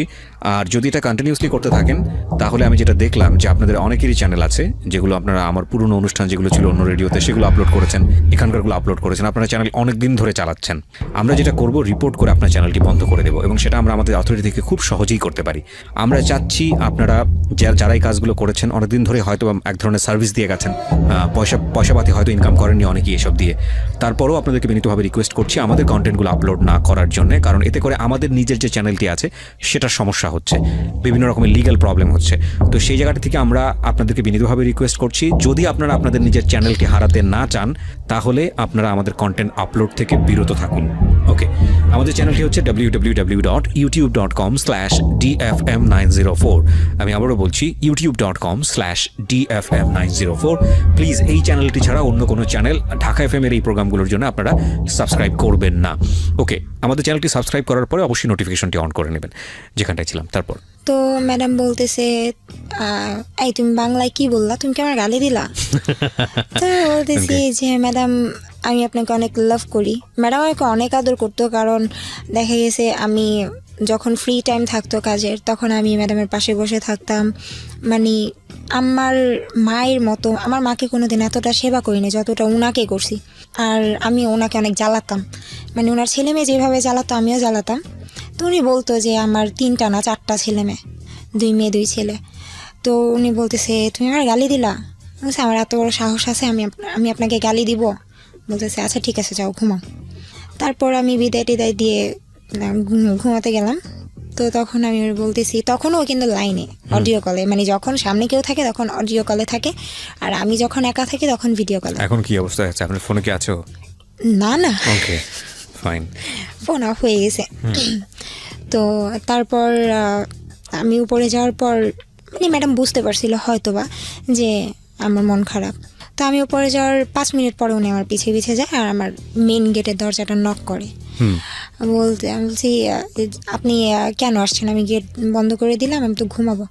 বলতেছে যে আচ্ছা তুই গেটটা খোলা রেখে ঘুমা, তোর ঘরের গেট লাগা কিন্তু এটা খোলা রাখ। কিন্তু আমি আমার রুমের গেট কখনো বন্ধ করতাম না, কারণ আমার রুমের গেট একটু সমস্যা হতো, বন্ধ Okay. হতো না, এই জন্য মেন গেটটা বন্ধ করে ঘুমাতাম। তো আমি বলতেছি ম্যাডাম কি করবেন আপনি? বলতেছে যে আমি এখানে বসে সীসা খাবো। আমি সীসা বানাতে পারি খুব ভালো করে। আপনি? হ্যাঁ, অনেক সুন্দর করে বানাতে পারি। সীসা কি ওদের দেশে লিগ্যাল না? ওরা সবাই খায়? হ্যাঁ, সবাই খায়। ওকে। তো সীসাটা পরে আমি বলতেছে আচ্ছা তুই তো ঘুমাতে যাবি, আমার সীসাটা বানায় দিয়ে যা। তো বানায় টানে আমি রাখলাম না, ভাবছি যে হ্যাঁ উনি এই জন্যই আসবে, কিন্তু ওনার ছিল যে গেটটা খোলা রাখবে উনি। ওকে। তারপর উনি চলে যায়। তো আমি তখন আমার বয়ফ্রেন্ডকে বলতেছি যে দেখো আমার অনেক খারাপ লাগতেছে, তুমি দেখ তো আমার অনেক খারাপ লাগতেছে, তুই আমার সাথে এমন করিস না। বলতেছে যে তুই তুই না মরবি বললি, মরবি না, ভয় লাগতেছে। বলছি না, ভয় আমি পাই না, ভয় জিনিসটা আমার ভিতরে নাই। পরে বলতেছে যে তো মরবি মর। আমি বলছি হ্যাঁ মরবো তো। আচ্ছা দাঁড়া আমি আমার আম্মুর সাথে একটু কথা বলি। তারপর ওরে কনফারেন্সে রেখে আম্মুর সাথে কথা বললাম। ওরে কনফারেন্সে রেখেছেন মানে? ও কথা বলতো আপনার মার সঙ্গে? ও কথা বলতেছে না, ও চুপ করে চুপ আছে। করে শুনছে যে আসলে আপনি মার সঙ্গে এতটা প্রাইভেসি শেয়ার করা, মানে ইমোশনালি ফুল হলে যেটা হয় আর কি। ওকে, বলেন তারপর। তারপর ও মানে যখন আমি রুমে গেলাম আর আমার রুমে যাই, যাওয়ার পরে ও বলতেছে যে মামা একটা কাজ কর। আমি কি করব? বলতেছে তোর ফোনে যে আমার ছবিগুলো আছে ছবিগুলো ডিলিট কর। আমি ছবি ডিলিট করব, আচ্ছা করতেছি। পরে বলতেছে ডিলিট করার সময় স্ক্রিনশট দিবি, তারপর ডিলিট করার পরে গ্যালারি স্ক্রিনশট দিবি, আমি সব কিছু দেখবো, প্রুফ দে তুই যে সব কিছু কাটছস। সব কিছু ডিলিট করে দিলাম। তারপর বলতেছে আচ্ছা তোর সাথে আমার লাস্ট কল কখন, ফোন কল যখন হয়েছে ওই লিস্টটা ডিলিট কর। তারপর মানে হাসতেছিলাম যে পরে আমি বলতেছিলাম আমি যদি এই দেশে মরে যাই তোমার ওই দেশে পুলিশ ধরবে না, ভয় পাও কেন? বলতেছে তুই ডিলিট কর। করলাম, তারপর স্ক্রিনশট দিলাম যে করছি। পরে বলতেছে আচ্ছা ঠিক আছে এবার যা করার কর। তারপর আমি ওয়াশরুমে গেলাম, যেহেতু বাইরের দেশে কোনো ফ্যান এরকম আমাদের দেশের মতো ফ্যান চলে না, ওদের হয় এসি না হয় এমনিতে কিছু থাকে না। ওয়াশরুমের মানে যেই জানালাগুলো থাকে সেগুলো অনেক উঁচুতে থাকে। তো ওরে আমি ফোন দিয়ে লাইনে রাখছি, ও বলতেছে, আমি বলছি আচ্ছা আমি ফোনটা রাখি। বলছে না আমি লাইনে থাকবো, আমি দেখবো তোর কত বড় কলিজা। তো মানে আমার এখনো বুক কাঁপতেছে কথাগুলো মনে পড়লে এমন লাগে। তারপর ওরকে লাইনে রেখে আমি বেসিনের উপর ফোনটা রাখছি। রাখার পর কমেটের কাবারটা বন্ধ করে কাবারের উপর দাঁড়াইছি। দাঁড়ানোর পর আমি আমার বাংলাদেশ থেকে যে 3 পিস নিয়ে গেছি সেটার ওড়নাটা আমি ওই জানালার সাথে বাঁধলাম। এখন বলতেছে যে এতক্ষণ লাগে। তারপর বাঁধার পরে একদম এক পর্যায়ে ফাঁসি যেভাবে দেয় সেভাবে পুরোপুরি শেষ। ওর দিকে তাকায় দেখেও হাসতেছে, মানে ফোনে ভাবছে হয়তো এই পর্যন্ত করে আমি নেমে যাবো, আর কিছুই করবো না। তারপর একটা পর্যায়ে আমি গলার মধ্যে ওড়নাটা ঢুকাই, ঢুকানোর পর আমি পাটা ছেড়ে দিই, ঝুলে যান আপনি? হ্যাঁ ঝুলে যাই। তারপর ও খুব চিৎকার করে, লাউড স্পিকার ছিল, আমি শুনতেছিলাম, দিল মামার নাম, ওইখান থেকে নাম তুই। তো আমি ওইখান থেকে যে নামবো, আমি তো পায়ের নিচে কোনো টুল দিয়ে নাই, আমি কমেটের উপরে দাঁড়ায় নিছি। এখন ওই পর্যন্ত পাটা আমার যাবে না, আমি নামতে পারবো না। আর আমি যে হাত দিয়ে ওড়নাটা খুলবো ওইরকম কোনো মানে স্কোপ ছিল না। তো আমার এমন অবস্থা হয়ে গেছে, ও ভয়ে ও ফোনটা কেটে দিছে। ও এটা ভয় পাইতেছিল যে কেউ যদি এসে দেখে ও লাইনে হয়তো ওর নামে কেস হবে, আর এই জন্য ও সবার আগে ওর ছবিগুলোর কলেজ সব কিছু ডিলিট করছে। করার পর জানি না হয়তো বা কপালে মরণ নাই তার, ওই যে ম্যাডাম রুম খোলা রাখছে, ম্যাডাম আসছে, আসার পর দেখতেছে যে আমার অবস্থা একেবারে খারাপ হয়ে গেছে। উনি তো চিৎকার দিয়ে সাথে সাথে এসে উনি কমেটের উপর দাঁড়ায়, তারপর কেচি দিয়ে ওনাটা কেটে ফেলে, কারণ খোলার মতো অত সময় ছিল না। তো আমাকে নামানোর পর আমি সাথে সাথে সেন্সলেস হয়ে যাই। তার কখন জ্ঞান ফিরছে আমি জানি না। তো ম্যাডাম মানে আমার জ্ঞান ফেরার পর আমাকে একটা থাপ্পড় দিছে, অনেক বলছে এইটা করার জন্য তুই উপরে আসছস। আমার মন বলছিল তুই উল্টাপাল্টা কিছু করবি, এই জন্য আমি গেটটা খোলা রাখছি, আজকের পর তুই কোনোদিন গেট লাগাবি না। তো এই ঘটনা ঘটলে তো মানে আমাদের মতো জায়গা হলে তো বাসা থেকে বের করে দিত। হ্যাঁ, কিন্তু উনি আমাকে অনেক আদর করতো, প্লাস উনি আমাকে যে নিছে ওনার বাসায়, ওনার অনেক টাকা নষ্ট করে নিতে হয়েছে। আর সবচাইতে বড় কথা, উনি আমার মায়ায় পড়ে গিয়েছিল। এটা আমি সবসময় শুনছি, সবাই আমাকে বলে যে আমি নাকি মানুষের সাথে অনেক মিশতে পারি, মানুষের মন জয় করতে পারি, জানি না। এটাও বলতো যে তুমি আমার মাকে মানায় চলতে পারবা। তো তারপর আমার যখন জ্ঞান ফিরে আমি ওকে ফোন দিই, ফোন দেওয়ার পর ওর মধ্যে কোনো ফিলিংস নাই। আবারও কথা চলতে থাকে, এরকম করতে করতে হঠাৎ আরেকদিন এমন রাগ লাগে, এমন ঝগড়া হয়েছে। আবার একদিন মানে এই ভালো চলতেছে, 24 আওয়ার্স আমার সাথে থাকতেছে, সব কিছু হচ্ছে, এর মধ্যে আবার এমন ঝগড়া হয়। আমি বলছি দেখ আমি কিন্তু আবার মারা যাবো, আবার সুইসাইড করবো। বলতেছে কয়বার করবি, কর না, তোর তো কিছু হয় না, তুই মরবি না। যে দেখো বেশি ভালো হবে না কিন্তু। পরে বলতেছে আচ্ছা তুই কী করবি কর। তারপর আমি ওইখানে ম্যাডামের রুমে ওষুধের একটা আলাদা একটা ছিল, আপনার আলাদা একটা সাইট ছিল যেখানে শুধু ওষুধ থাকবে। ওইখানে গেলাম, ওইখানে যাওয়ার পর অনেকগুলো ওষুধ নিলাম। নেওয়ার পর তখনও বলতেছে তুই কী করবি, ভিডিও কল আমার সামনে কর, তুই করবি, আমার বিশ্বাস হয় না। মানে আমাকে ও করাবি, এটা করতেই হবে, ও দেখবে নিজের চোখে প্রমাণ। তোর সামনে আমি প্রায় 3টা ওষুধ যখন খেলাম তখন বোধহয় থাকার কিছু করা লাগবে না, তুই দেখবি, শেষটা দেখে যা। শেষ পর্যন্ত আমি সবগুলো ওষুধ মানে খাওয়ার আগে পর্যন্ত মানে খাবো 5টার মতো খাইছি। তার মধ্যে আমার আরেকটা ফোন আসে, আরেকটা ফোন আসার পর আমার আম্মুর ফোন ছিল, সেটা ফোনটা ধরার পর আমি কথা বলতে বলতে মানে ইমোশনাল হয়ে যাই। মা আমার জন্য মন খারাপ ছিল, মার সাথে মা বলতেছে মমতার কথা অনেক মনে পড়তেছে। তখন আর কি বুঝলাম যে মার মন, এমন একটা সময় ফোন দিতে হলো। তারপর আমি সব ওষুধগুলো ফেলে দিই, 10টা ওষুধ ছিল, 5টা খাওয়ার পর 5টা ফেলে দিই। তারপর ওই 5টা খাওয়ার পর আমি সারাদিন আমার মানে কোনো ক্ষতি হয় নাই, কিন্তু আমার এমনিতেই খুব মাথা ঘুরতো, পড়ে যাব লাগে এরকম। তারপরে লাস্ট আমি যখন বাংলাদেশে চলে আসব তার আগে আরেকবার এরকম ঝগড়া হয়, তখন আমি আমার ঘরে আগুন লাগিয়ে দিই। ওখানে? হ্যাঁ, ওইখানে আমার খাট ছিল না, ওইখানে তো আপনার যেই আলাদা যেই বেডগুলো থাকে যে ফর্মের, ওইগুলো ছিল, আমি এটার মধ্যে আগুন লাগিয়ে দিই। তারপর ঘরের দরজা পর্যন্ত বন্ধ করে দিই। একেবারে ঘরে যা ছিল সম্পূর্ণ পুড়ে গেছে, আমি সেন্সলেস হয়ে গেছি ঘরের মধ্যে। তো জানালা দিয়ে যে কালো ধোঁয়াগুলো বের হয়েছে সেটা পাশের বাড়ির লোক দেখে আমাদের বাসায় লোক পাঠানো হয়, তারপরে আমাকে এখান থেকে বের করা হয় জানালা দিয়ে এসে। তারপর আপনার মালিক আপনাকে কিছু বলে নাই? তারপরেই তো আমাকে একদম তাড়াতাড়ি করে টিকিট কেটে পাঠিয়ে দিল। ও এই ঘটনার পরে আপনাকে টিকিট কেটে পাঠিয়ে দেয়? আচ্ছা। যে এইভাবে রাখলে তুই যে কোনো মুহূর্তে একটা কিছু করে ফেলবি। আসার পর ভালোই সম্পর্ক চলতেছে। না দাঁড়ান, আসার পরে আপনি ওনার সঙ্গে ফার্স্ট মিট করলেন? ফার্স্ট মিট করার পর। এটা কতদিন আগের ঘটনা, কবে আসছেন আপনি? এই রোজার ঈদের, গত রোজার ঈদ, মানে 1 বছর হয়ে গেছে আপনার? 1 বছর প্লাস রোজার মধ্যে, গত রোজার ঈদের আগের রোজার ঈদ। তো এখন ওর সাথে ফার্স্ট মিট, ও আমাকে সামনাসামনি যখন দেখে, আমি যখন দেশের বাইরে ছিলাম, মানে এখন আপনি আমাকে যা দেখতেছেন আমি মোটেই এমন ছিলাম না, অনেক সুন্দর ছিলাম, অনেক ফ্যাট ছিলাম। তো ও আমাকে দেখার পর তাকায় আছে, বলতেছে যে আমি যা চাইছিলাম তার চেয়ে তো অনেক বেশি পাইছি। ফাইন, এখানে আমার একটা কথা আছে। একটা হচ্ছে যে আপনি যখন আসলেন তখন আপনি প্রতি মাসে কত টাকা পাঠাতেন ওই সময়? 13,000। ওই 13,000ই পাঠাতেন? আচ্ছা, ইনকাম তো ভালোই ছিল, সবকিছু মিলে আপনি সবকিছু মিলে ভালোই ছিলেন। হ্যাঁ, ভালো ছিলাম। এই ছেলেটার জন্য আপনার এই অবস্থা হয়ে আপনার দেশে ফিরতে হলো? তার কারণ হচ্ছে ও আমাকে বলছে বিয়ে করবে, সেই জন্য। আর আমি আসার সময় আমার বাসার কারোর জন্য কিচ্ছু আনি না, জাস্ট আমার আম্মুর জন্য। ও ছেলেটা বলেছে বিয়ে করবে? হ্যাঁ। তো কি বলতেছিল, তুমি দেশে চলে আসো তোমাকে বিয়ে করবে, এরকম কিছু তারা দিচ্ছিল? তারা দিচ্ছিল বলতে আমি পাগল হয়ে গেছি, বিয়ে করবে, চলে যাই, আর কষ্ট করতে ভালো লাগতেছে না। প্রায় 3 বছর হয়ে আসলো। তাহলে বাসায় আগুন ধরালেন কেন? আসার আগে ওই যে ঝগড়ার কারণে আগুন ধরিয়ে দিয়েছেন? আচ্ছা, তো আসলে ওই যে প্রচন্ড রাগ। তারপরে আমি ওর শুধু ওর বাবা আর ওর দুলা ভাই ছাড়া ওর ফ্যামিলির যারা ছিল সবার জন্য আমি সবকিছু আনি, গিফট আনি, বাট আমার ফ্যামিলির কারোর জন্য কিচ্ছু আনি না। তো এই জিনিসটা ও কত বছর পরে আসলেন? 3 বছর। 3 বছর দেশের বাইরে ছিলেন, 3 বছর পরে আসলেন। হ্যাঁ।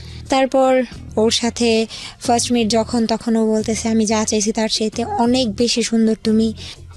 আর ওর ফ্যামিলি সবাই ছিল কালো, এখন মানে যেটা সত্যি কথা, ওর ফ্যামিলি সবাই কালো। তো বলতেছে যে তুমি তো আমার বংশের সবচাইতে বেশি সুন্দরী হবে। আমি বলছি থাক, এমন করে বলার দরকার নাই, শুধু বিয়ের টাইমে বিয়েটা করলেই হবে। দুষ্টামি করতেছিলাম। এরপর থেকে ভালো রিলেশন হচ্ছে। ফার্স্ট যেদিন আমাদের দেখা হয়, সবচাইতে মানে ইন্টারেস্টেড ব্যাপারটা হচ্ছে এটা যে ফার্স্ট দিনই আমাদের ফিজিক্যাল হয়ে যায়। কোথায় মিট করেন আপনারা? মানে ও আমাকে একটা জায়গায় নিয়ে যায়, ও বলতেছে চলো আমার একটা সিক্রেট কফি শপ আছে, ওইখানে আমরা যাব। তো ওইখানে আমরা যাই। কোথায় কফি শপটা? এটা শনি একরাতে, ঢাকার ভেতরে শনি একরাতে। হ্যাঁ, তারপর? তো ওইখানে নিয়ে গেল। তো এইখানে মানে এতদিন পরে ওরে আমি দেখছি। এখন এর মধ্যে কিছু হয়ে যাওয়াটা অস্বাভাবিক কিছুই না, যেহেতু ফোনে আমাদের এত কিছু হতো। তো ফার্স্ট মিট আমার মনে হয়নি ওরে আমি প্রথমবার দেখতেছি, মনে হয়েছে ওরে আমার অনেক আগে থেকেই দেখা। ওই দিন এরকম হলো। কফি শপের ভিতরে? কফি শপের মধ্যে। কফি শপ এটা হয় কিভাবে? তার মানে কফি শপটা অন্যরকম ছিল। অন্যরকম বলতে কফি শপ ডিজাইনটা করা হয়েছে এরকম ভাবে, যাতে ডিজাইনটা করে করা হয়েছে এরকম, মানে আলাদা আলাদা সাইড ছিল দুইটা। দুইটা সাইডের সোফাগুলো ছিল রাউন্ড সোফাগুলো। ওকে। ওই রকম যখন ভিতরে কেউ ঢুকতো তারা সোফাটা বন্ধ করে দিত, দেয়ালের সাথে বন্ধ করে দিল। এটা জাস্ট ছোট একটা রুমের মতো হয়ে যেত। উপর থেকে খোলা? উপর থেকে খোলা, উপরে তো দেয়াল। আচ্ছা। হ্যাঁ। আর এটা বন্ধ করে দিলে আলটিমেটলি এমনি কেউ এন্টার করতে আর না। পুরাটাই ছিল মানে অন্ধকার, লাইক সব ডিম লাইট জ্বালানো ছিল এরকম। তো ওইটা টোটাল কেউ ডিস্টার্ব করতো না? না। তার মানে এইরকম সোফা আলটিমেটলি এগুলো বানানো হয়েছে যাতে করে এখানে কাপড়রা আসে এবং এসব কাজ করে। ওকে, তার মানে আর পার আওয়ার্স ওরা 200 টাকা করে নেয়। ওখানে পার আওয়ার্স বসলে 200 টাকা করে নেবে। তার মানে একদম specially facilitated for this kind of illegal activities. Okay, আমার জানা ছিল না। হ্যাঁ বলেন। তারপর ওই দিন এরকম হয়ে যায়। তারপর আস্তে আস্তে প্রায় সপ্তাহে 2 দিন করে দেখা হতো। আপনার নিজেরও তো একটু ইতস্ততা লাগার কথা, কারণ আপনাকে আমি প্রশ্নগুলো এই কারণেই করছি, কারণ আপনি সেই সময় অনেক বেশি ইমোশনাল এবং যে ধরনের পরিবারে বড় হয়েছেন সেখানে এই ধরনের অ্যারোগেন্ট গ্রো করাটাও খুব স্বাভাবিক। কিন্তু আপনি এরকম একটা খোলামেলা জায়গাতে, হাজার হলেও এটা তো এক ধরনের চরম পর্যায়ের ক্রেজিনেস না থাকলে এরকম পাবলিক জায়গাতে, আপনার জন্য তো এটা প্রথম। ভার্চুয়ালি আপনারা এই ধরনের সম্পর্কে জড়িয়েছেন সেটা আলাদা বিষয়, কিন্তু এটা তো একদম এক ধরনের পাবলিকলি এই ধরনের সম্পর্কে জড়িয়ে যাওয়া, দুজনের ফার্স্ট মিট। তার মধ্যে আপনার নিশ্চয়ই এটার মধ্যে সম্মতি ছিল। হ্যাঁ, আমার সম্মতি ছাড়া কিছু হয়তো ইম্পসিবল। রাইট, ও কিন্তু ভুল করেছে, সে কারণেই ও কিন্তু আজকে এখানে এসেছে। এবং এই ভুলের মাত্রাটা কত বড় আপনারা যখন সামনের দিকে যাবেন তখন বুঝবেন। হ্যাঁ, আমি না চাইলে কোনোদিন এটা হতো না, আর পারতো না। রাইট। তারপর ফার্স্ট ও আমাকে একটা পিল দেয় ওই দিনই? হ্যাঁ। ওকে। তো আমি ওই পিলটা নেওয়ার পর আমার খুব মানে কেমন যেন লাগে। আমি এটা মানে আমার শরীরে এটা শুট করে না। আপনারা তো বিয়ে করার জন্য এসেছিলেন, তো বিয়ে করার জন্য আসলে বিয়েটা করতেন করবে। তো তারপর ঈদ ছিল, ঈদের এইরকম একটা কাহিনী ঘটে রমজানের মধ্যে। তাও আবার রমজানের মধ্যে এরকম একটা খারাপ একটা ব্যাপার ঘটে যায়। তারপর ঈদের 2 দিন পর আমরা আমি বাসায় জানানো হয় যে আমি কক্সবাজার যাব ফ্রেন্ডদের সাথে। তো ওর ফ্রেন্ডদের আগেই পাঠায় দেয়। ও বলে যে আমরা ওর ফ্রেন্ড নিয়ে যাচ্ছি। ওর ফ্রেন্ডরা ওর আগে থেকেই হোটেলে রুম বুক করে রাখে। তো আমরা এখানে গিয়ে উঠি, বাসের মধ্যেও ঝগড়া লেগে গেছে, এরকমই হয়। তো আমার মন খারাপ। ওইখানে যাওয়ার পর মানে এমন একটা অবস্থা হয়েছে, মানে ও যে এতটা পাগল, আমি রুমে ঢুকতে দেরি, এতটা জার্নি করে আসছি, ওর আমার উপরে ছাপায় পড়তে দেরি নেই। এক কথায় না বললে পারলাম না। মানে আলটিমেটলি বিষয়টা ছিল এরকম যে আপনারা ওখানে গিয়ে পার্সোনালি টাইম পাস করবেন। হ্যাঁ। ওকে, তো আপনি ওকে, তো ওইখানে গেলাম। রোজ একটা না মনে হয় 3 দিন ছিলাম। রোজই মনে হয় মানে ওই ঝগড়াটাই হচ্ছে বেশি। কাছাকাছি থেকে ঝগড়াও হচ্ছে। কিসের ঝগড়া ছিল? কি বিষয়ে ঝগড়া হতো? ছোটখাটো ব্যাপার নিয়ে ঝগড়া লেগে যাচ্ছে। আচ্ছা। কথাই মিলছে না। তো এর মধ্যে আমি ওকে একটা কথা বলছিলাম যে যাই করো আমার সামনে করবা, তুমি যত বড় অপরাধ করো আমার সামনে যদি করো আমি তোমাকে মাফ করে দেবো, আমার পিছনে কিছু করবে না। আপনার সন্দেহ তো কোনো অপরাধ করে? ওই যে নেশাগ্রস্ত ব্যাপার বা কোনো মেয়েলি কোনো ব্যাপার। হ্যাঁ, তখন ও আমাকে, আর ওর সবগুলো টাকা আমার কাছে ছিল। তো একটা জিনিস ভালো লাগতো, যখন টাকা লাগতো মানে ওই জায়গায় থাকাকালীন আমার কাছে টাকা চাইতো যে দাও, আর একটা কথা আমাকে বউ বলে ডাকতো। বউ আমার টাকা লাগবে, অনেকেই বউ বলে ডাকে। হ্যাঁ, যে আমার টাকা লাগবে আমি এটা করব। তো একদিন আমি বলছি কি করবা? বলছে ড্রিঙ্কস করবা। আমি বলছি আচ্ছা তোমার ফ্রেন্ডরা আছে, আচ্ছা ঠিক আছে করো, বাট আমার সামনে। বলতেছে তোমার সামনে কেমনে? আমি বলছি তোমার নাম, বলছি যে যা করবো আমার সামনে করবো, আমি কিচ্ছু বলবো না। তো ওর ফ্রেন্ডদের রুমে আমাকে নিয়ে যায়, আমার সামনে ওরা সবাই মানে রুমের ভিতরে ঢুকার পরে আমার জাস্ট এই মানে মনে হয়েছে আমি সেন্সলেস হয়ে যাব। কেন? ওরা প্রচণ্ড পরিমাণে ইয়াবা খাইছে রুমের মধ্যে, মানে আমার বয়ফ্রেন্ড না, ও তো পরে আসছে, ওরা সবাই মিলে মানে ওই গ্রুপটাই ছিল এরকম। এটা কি হোটেলের রুমে? হ্যাঁ। তো ও ঢুকার পরে আমার এত খারাপ লাগতেছিল, আমি না পেরে আমি বারান্দায় চলে গেছি। তারপর আবার ঘরে আসলাম যে এত ভাল লাগতেছে না, কতক্ষণ বারান্দায় থাকা যায়।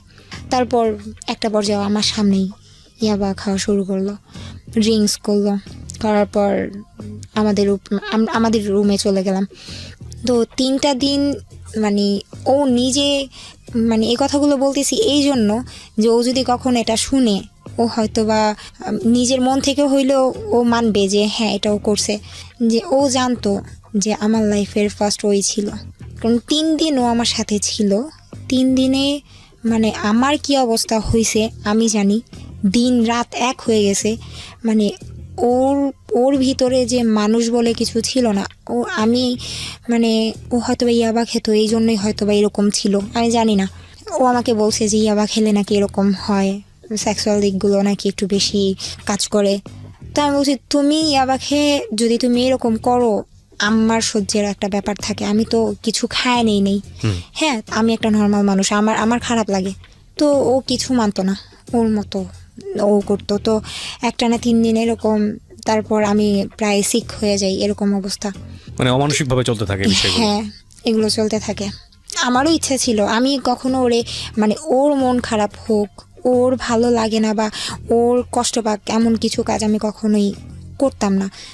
থাক, আমার কষ্ট হোক, ও যা খুশি করুক। তো ওইখান থেকে যখন আমরা দেশে মানে ঢাকা আসি, তারপর ওই ফার্স্ট আমাদের ছবি তোলা বলতে মানে যখন ফিজিক্যাল হচ্ছে কক্সবাজারে গিয়ে। হ্যাঁ। তখন কি করেন আপনারা? এগুলো ভিডিও করেন? ও ভিডিও করতেছে। আপনার সম্মতি ছিল সেটাতে? আমার সম্মতি ছিল। আমি বললাম না যে ও এমন কিছু করুক, মানে আমি চাই না যে ও এমন কোনো ওর ভিডিও করার ব্যাপারটা মাথায় আসলো কেন? ওর ইচ্ছা হয়েছে, ও দেখবে। আচ্ছা, আমাদের দুইজনের একসাথে। ভিডিওটা কিসে হয়? ফোনে ভিডিও করে। ওকে, আমার সামনেই করে। তারপর ওইখান থেকে আসার পর ওর ফ্যামিলি জানতো আমাদের ব্যাপারটা। আচ্ছা। তো আমি ওর বোনকে একদিন নক করি, তো ওর একটা পর্যায়ে দেখি আমি আপনাদের মধ্যে সম্পর্কের অবস্থা এত বাজে, এত কিছু হচ্ছে, গায়ে আগুন ধরার মতো ঘটনা ঘটে যাচ্ছে। আপনি ঠিক আছে, আপনার নিজের একটা সম্মতি ছিল, আপনার বয়সও কম, আপনি গেলেন ওখানে, এরকম একটা সম্পর্কে জড়াচ্ছেন, সামনাসামনি সবকিছু দেখছেন, তারপরও এই ভিডিও করার যে ব্যাপারটা, এটা আপনি নিজে থেকে অনুমতি দিয়েছেন ওকে। আপনার একবারও চিন্তা হয়নি যে ভিডিওটা অনেক বড় একটা বিপদ ডেকে নিয়ে আসতে পারে? অনেক বিশ্বাস করতাম। দ্যাটস অ্যাকচুয়ালি হ্যাপেন, প্রিয় শ্রোতা। কেন বলছি?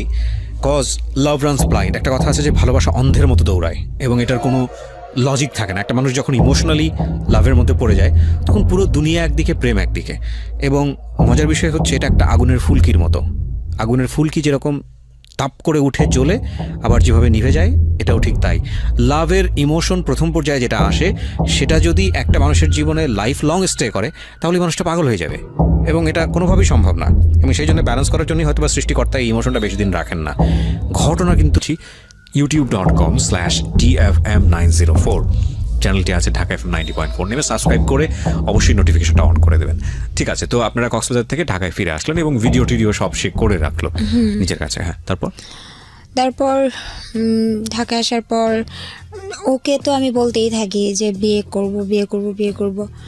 ও বলে যে আজকে না কালকে পেছাচ্ছে। হ্যাঁ। তারপর একদিন বলতেছে যে আচ্ছা ঠিক আছে, চল আমরা ডেট ফিক্সড করি, ওই দিন আমরা বিয়ে করব। তো আমার ফ্রেন্ডের বাসায় বসে একটা ডেট ফিক্সড করা হয় যে ওই দিন আমরা বিয়ে করব। কিন্তু ওই দিন পার হয়ে যায়, বিয়ে তো করেই না। আরও মানে বিয়ের ডেট আসলেই ও উল্টাপাল্টা করতেছে, ঝগড়াঝাটি করতেছে। তো এরকম কিছু হলে এর মধ্যে হঠাৎ করে একটা জিনিস দেখি যে আগে ঝগড়া করতে করতে এমন একটা ব্যাপার চলে আসছে যে এখন আমার গায়ে হাত তুললো। হ্যাঁ, কিছু হলেই ও আমার গায়ে হাত তুলতো। তো এই জিনিসগুলো অনেক খারাপ লাগতো, এতটাই খারাপ লাগতো বোঝানোর মতো না। কারণ আমি আমার ফ্যামিলি থেকে কোনোদিন আমার গায়ে হাত তোলা হয় নাই। মানে আমার লাইফের শুরুটাই, মার খাওয়া শুরুটাই ওর কাছে আসার পর থেকে। তারপর ওইখানে আমার ফ্রেন্ডের বাসা থেকে আসার পর সেই দিনও আমাকে মারে, প্রচণ্ড রকমের মারে। মারার কারণটা হচ্ছে, হ্যাঁ, ওকে আমি বলি যে চলো বিয়ে করি, নেলে কিন্তু আমি তোমার নামে মামলা করব। বলতেছে মামলা করবা মানে কি? তখন আমার কাছে কিছু ছবি ছিল, তো আমি বলছি এই ছবিগুলো দেখো, ছবিগুলোর মধ্যে তোমার ফেসটা তুমি চিনো তো, আমি কিন্তু এগুলো দিয়ে দিব। পরে বলতেছে যে মামলা করবি, এটা সেটা অনেক কথা। কে মামলা করার কথা বলে? আমি। আপনি মামলা করার কথা বলেন? আচ্ছা, মামলায় আপনি কি সাথে করবেন? আমার কাছে ছবি ছিল কিছু, তারপর ও যে আমার সাথে কথা বলতো, হ্যাঁ, মানে বাট মেসেজগুলো। মামলাটা কিসের জন্য? এই যে ও আমার সাথে এগুলো করছে, করার পর আমাকে বিয়ে করতেছে না, আচ্ছা, হ্যাঁ, পিছাচ্ছে। আমারও তো একটা লাইফ, তো মেসেজগুলো ছিল, আচ্ছা, কথা হতো। আর ছবি কিসের ছিল? স্ক্রিনশট, ছবিগুলো নিট পিকগুলো ছিল ওর আর আমার একসাথে বলতে নর্মাল যেগুলো মানুষ দেখতে পারে এরকম ছবি, নাকি আপনাদের ভেরি পার্সোনাল ছবি? ভেরি পার্সোনাল ছবি। তার মানে আপনারা যখন ভিডিও কলে সব করতেন তখন আপনি কিছু স্ক্রিনশট নিয়ে রেখে দিয়েছিলেন? এই ছবিগুলো হচ্ছে কক্সবাজার যখন গেলাম তখনের ছবি। ওই যে মাঝে মাঝে যখন দেখানো হতো না তখন ফোন সেক্স হতো, বাংলাদেশে আসার পরও যেদিন দেখা হচ্ছে না সেদিন ফোন সেক্স হচ্ছে অনবরত, প্রত্যেক দিন হচ্ছে। যেদিন আমি না করব, যেদিন আমি ওকে ফোনে উল্টাপাল্টা কথা না বলবো, সেই দিন আমার সাথে ঝগড়া করবে। তার মানে বিষয়টা ছিল এরকম যে আপনাদের নর্মাল রিলেশনশিপ যেটা বোঝাই আমি, যে নর্মালি কথাবার্তা যেটা হতো তার চাইতে এক্সট্রিম লেভেলে বেশি হতো, সেগুলো হচ্ছে এই ধরনের সম্পর্ক, ইললিগাল, যেটা বিয়ের আগে। আপনারা এই সময় দুজনেই যেটা করতেন, বিভিন্ন রকমের স্ন্যাপ রেখে দিতেন, ছবি রেখে দিতেন, এবং সেটা দেখি আপনি তাকে বলছেন যে যদি তুমি বিয়ে শাদীর দিকে না যাও তাহলে আমি এগুলো দিয়ে মামলা করব। ওকে, তারপর আমরা ওকে দেখতেছি যে না, হচ্ছে না, ও আমার কোনো কথাই শুনতেছে না। মানে প্রচণ্ড রকমের ভয় দেখাই ওরে আমি, যে থানার সামনে যাই। আমি জানি আমি থানায় ঢুকবো না, আমি থানার সামনে পর্যন্ত যাই। আমি এখানে একটু থামাচ্ছি প্রিয় শ্রোতা। অনেকেই হয়তো রেডিওতে শোনার পরে অনেকেই হয়তো একটু আটকে উঠতে পারেন যে এটা এইরকম একটা কন্টেন্ট রেডিওতে এভাবে প্রচার করাটা ঠিক হচ্ছে কিনা। আমি আপনাদের সাথে বিনীতভাবে এই জায়গাটিতে বিনয়ের সঙ্গে যে কথাটি বলতে চাই, সমাজে বা আমাদের সোসাইটিতে এই জায়গাটি, ওই যে বিষয়টি এখন বলছে, যে শব্দটি বলছে বারবার, যে ফোন সেক্স কিংবা এই যে ভার্চুয়ালি যে বিভিন্ন রকমের ছবি আদান প্রদান এবং একজনের সঙ্গে ধরনের সম্পর্কে জড়িয়ে যাওয়া, তারপর বিভিন্ন রকমের জায়গাতে গিয়ে সেগুলো ভিডিও করা, এগুলো আমাদের সমাজে এখন, শুধু আমাদের সমাজে না, আমরা বলবো যে পুরো বিশ্বেই এগুলো এখন একটা ভাইরাল কন্টেন্ট, এবং এগুলো প্রত্যেকটা মানুষের জীবনেই কম বেশি হচ্ছে, এবং কিছু কিছু মানুষের জীবনকে চিরতরে ধ্বংস করে দিচ্ছে। এই জিনিসগুলো যে কতটা ভয়ানক হতে পারে, যে ধরুন আপনি আপনার স্ত্রীর সঙ্গে হয়তো বা পার্সোনালি কোনো একটা ব্যক্তিগত জায়গাতে গিয়ে এই বিষয়গুলো হয়তো বা আপনি রেখেছেন, হয়তো জীবনের কোনো একটা পর্যায়ে গিয়ে কিছু গোল্ডেন মেমোরি হয়তো নিজেরা দেখেই, হয়তো বা আপনার উদ্দেশ্য ভালো ছিল, আমি সহজ বাংলায় যদি বলি, এই ফোনটা, যে ফোনটাতে আপনি রেখেছেন বা যে ডিভাইসটাতে আপনি রেখেছেন, সেটা আপনার হাতছাড়া হয়ে গেল। এবং এটা কতটা ভয়ানক হতে পারে আপনার জন্য একটু চিন্তা করে দেখুন। আমরা ইমোশনালি এত বেশি এই জায়গাগুলোতে ইনভলভ হচ্ছি যে এটার নেগেটিভ ইম্প্যাক্ট কতটা হতে পারে আমরা সেটা জানছি না। দেখুন, আমার দায়িত্বের জায়গাটা এটা। আমি যখন অনুষ্ঠানটা করি তখন আমি এই কথাটা এই কারণেই বলছি যে কম বেশি আমরা সবাই এই জিনিসগুলোর মধ্যে আমরা ইনভলভ। আমরা যেন এমন কোনো বিপদগামী সম্পর্কে গিয়ে এইসব জিনিস চর্চা না করি যাতে করে এই জিনিসগুলো আমাদের নিজের জীবনের জন্যই দুর্বিষহ হয়ে যায়। অর্থাৎ এমন যদি চর্চা করতেই হয় তাহলে এমন কিছু সম্পর্ক বা এমন সিকিউর জায়গা থেকে চর্চা করা উচিত যেটা কোনোভাবেই আপনার ভবিষ্যৎকে ভয়ানকভাবে ঝুঁকির মধ্যে ফেলে দেবে না। আর ওর জায়গাটা এমন হয়ে গেছে, বিশেষ করে আজকে মমু যে কথাগুলো এখানে বলছে, দুজনের যে ঘটনাটা, আমার কাছে মনে হচ্ছে এটা একটা অস্বাভাবিক সম্পর্ক। প্রেমের সম্পর্কের চেয়ে বেশি চলে গেছে হচ্ছে শারীরিক সম্পর্কের দিকে। ম্যাক্সিমাম ও যেটা বলতে চাচ্ছে সেটা হচ্ছে শারীরিক সম্পর্ক। এবং কতটা বিপদগামী শারীরিক সম্পর্ক দেখেন, দ্বিপাক্ষিকভাবেই ওদের কাছে প্রচুর ডকুমেন্টস ছিল যে এই ডকুমেন্টসগুলো চাইলে ওরা একে অপরের এগেনস্টে ব্যবহার করতে পারে। এবং এই ঘটনা আমাদের সমাজে শুধুমাত্র মমই ঘটনা না, এরকম অসংখ্য ঘটনা আমাদের সোসাইটিতে আছে, অসংখ্য ঘটনা। আমরা কিছুদিন আগেই, এবং এখনও চলতেছে, আমাদের খুব ওয়েল নোন একজন সেলিব্রিটির এরকম একটা ঘটনা আমরা আমাদের মিডিয়াতে ভাইরাল হতে দেখেছি। এবং আমার খুব বিরক্ত লেগেছে, আমি ব্যক্তিগত অপিনিয়ন এখানে বলছি, আমার খুব বিরক্ত লেগেছে এরকম একটা ইস্যু নিয়ে মানুষের এত বেশি আগ্রহ দেখে। ব্যাপার হচ্ছে যে এটাই যে আসলে আমরা কনস্ট্রাকটিভ বা ভালো জিনিসের প্রতি যতটা আগ্রহ দেখাই, আমাদের খুব ন্যাচারালি এইরকম জিনিসের প্রতি আগ্রহটা অনেক তীব্র হয়, এবং এটা নিয়ে যত পরিমাণ নাড়াচাড়া হয়েছে সোশ্যাল মিডিয়াতে, যেটা আসলেই খুব দুঃখজনক, দ্বিপাক্ষিকভাবেই খুব দুঃখজনক। কিন্তু আমার মনে হয় যে এটা শুধু একজন সেলিব্রিটি কিংবা সেলিব্রিটির সাথে জড়িত একজন মানুষ তার ঘটনা না, এরকম ঘটনা আমাদের সমাজে অহরহ ঘটছে। কিছু কিছু আপনি জানতে পারছেন, কিছু কিছু আপনি জানতে পারছেন না। এই কিছু না, আমি বলবো অনেক বড় একটা অংশই হয়তো আপনি জানতে পারছেন না। মমো, তারপরে আপনি ভয় দেখানোর পরে কি হলো? তারপর আমার ইচ্ছা ছিল যে ওকে আমি জাস্ট ভয় থানার সামনে দেখাবো, আর গিয়েছেন, হ্যাঁ। কিছু না। থানার সামনে গিয়ে মানে ফার্স্ট আমি বললাম দেখো আমি রাস্তায় বের হয়েছি, রাস্তার ছবি দিলাম, রিক্সা উঠছি সেটার ছবি দিলাম। তারপর থানার গেটের ছবিটা দিয়ে বললাম দেখো আমি কিন্তু থানায় ঢুকতেছি। তখন ও প্রচণ্ড পরিমাণের ভয় পায়। ভয় পাওয়ার পর আমার কাছে অনেক মাফ চায়, আর মাফ চাওয়ার পর বলে যে তুমি যা চাইবা তাই হবে। আচ্ছা ঠিক মানে আছে, বিয়ে করবো? হ্যাঁ ওকে। বিয়ে করবে।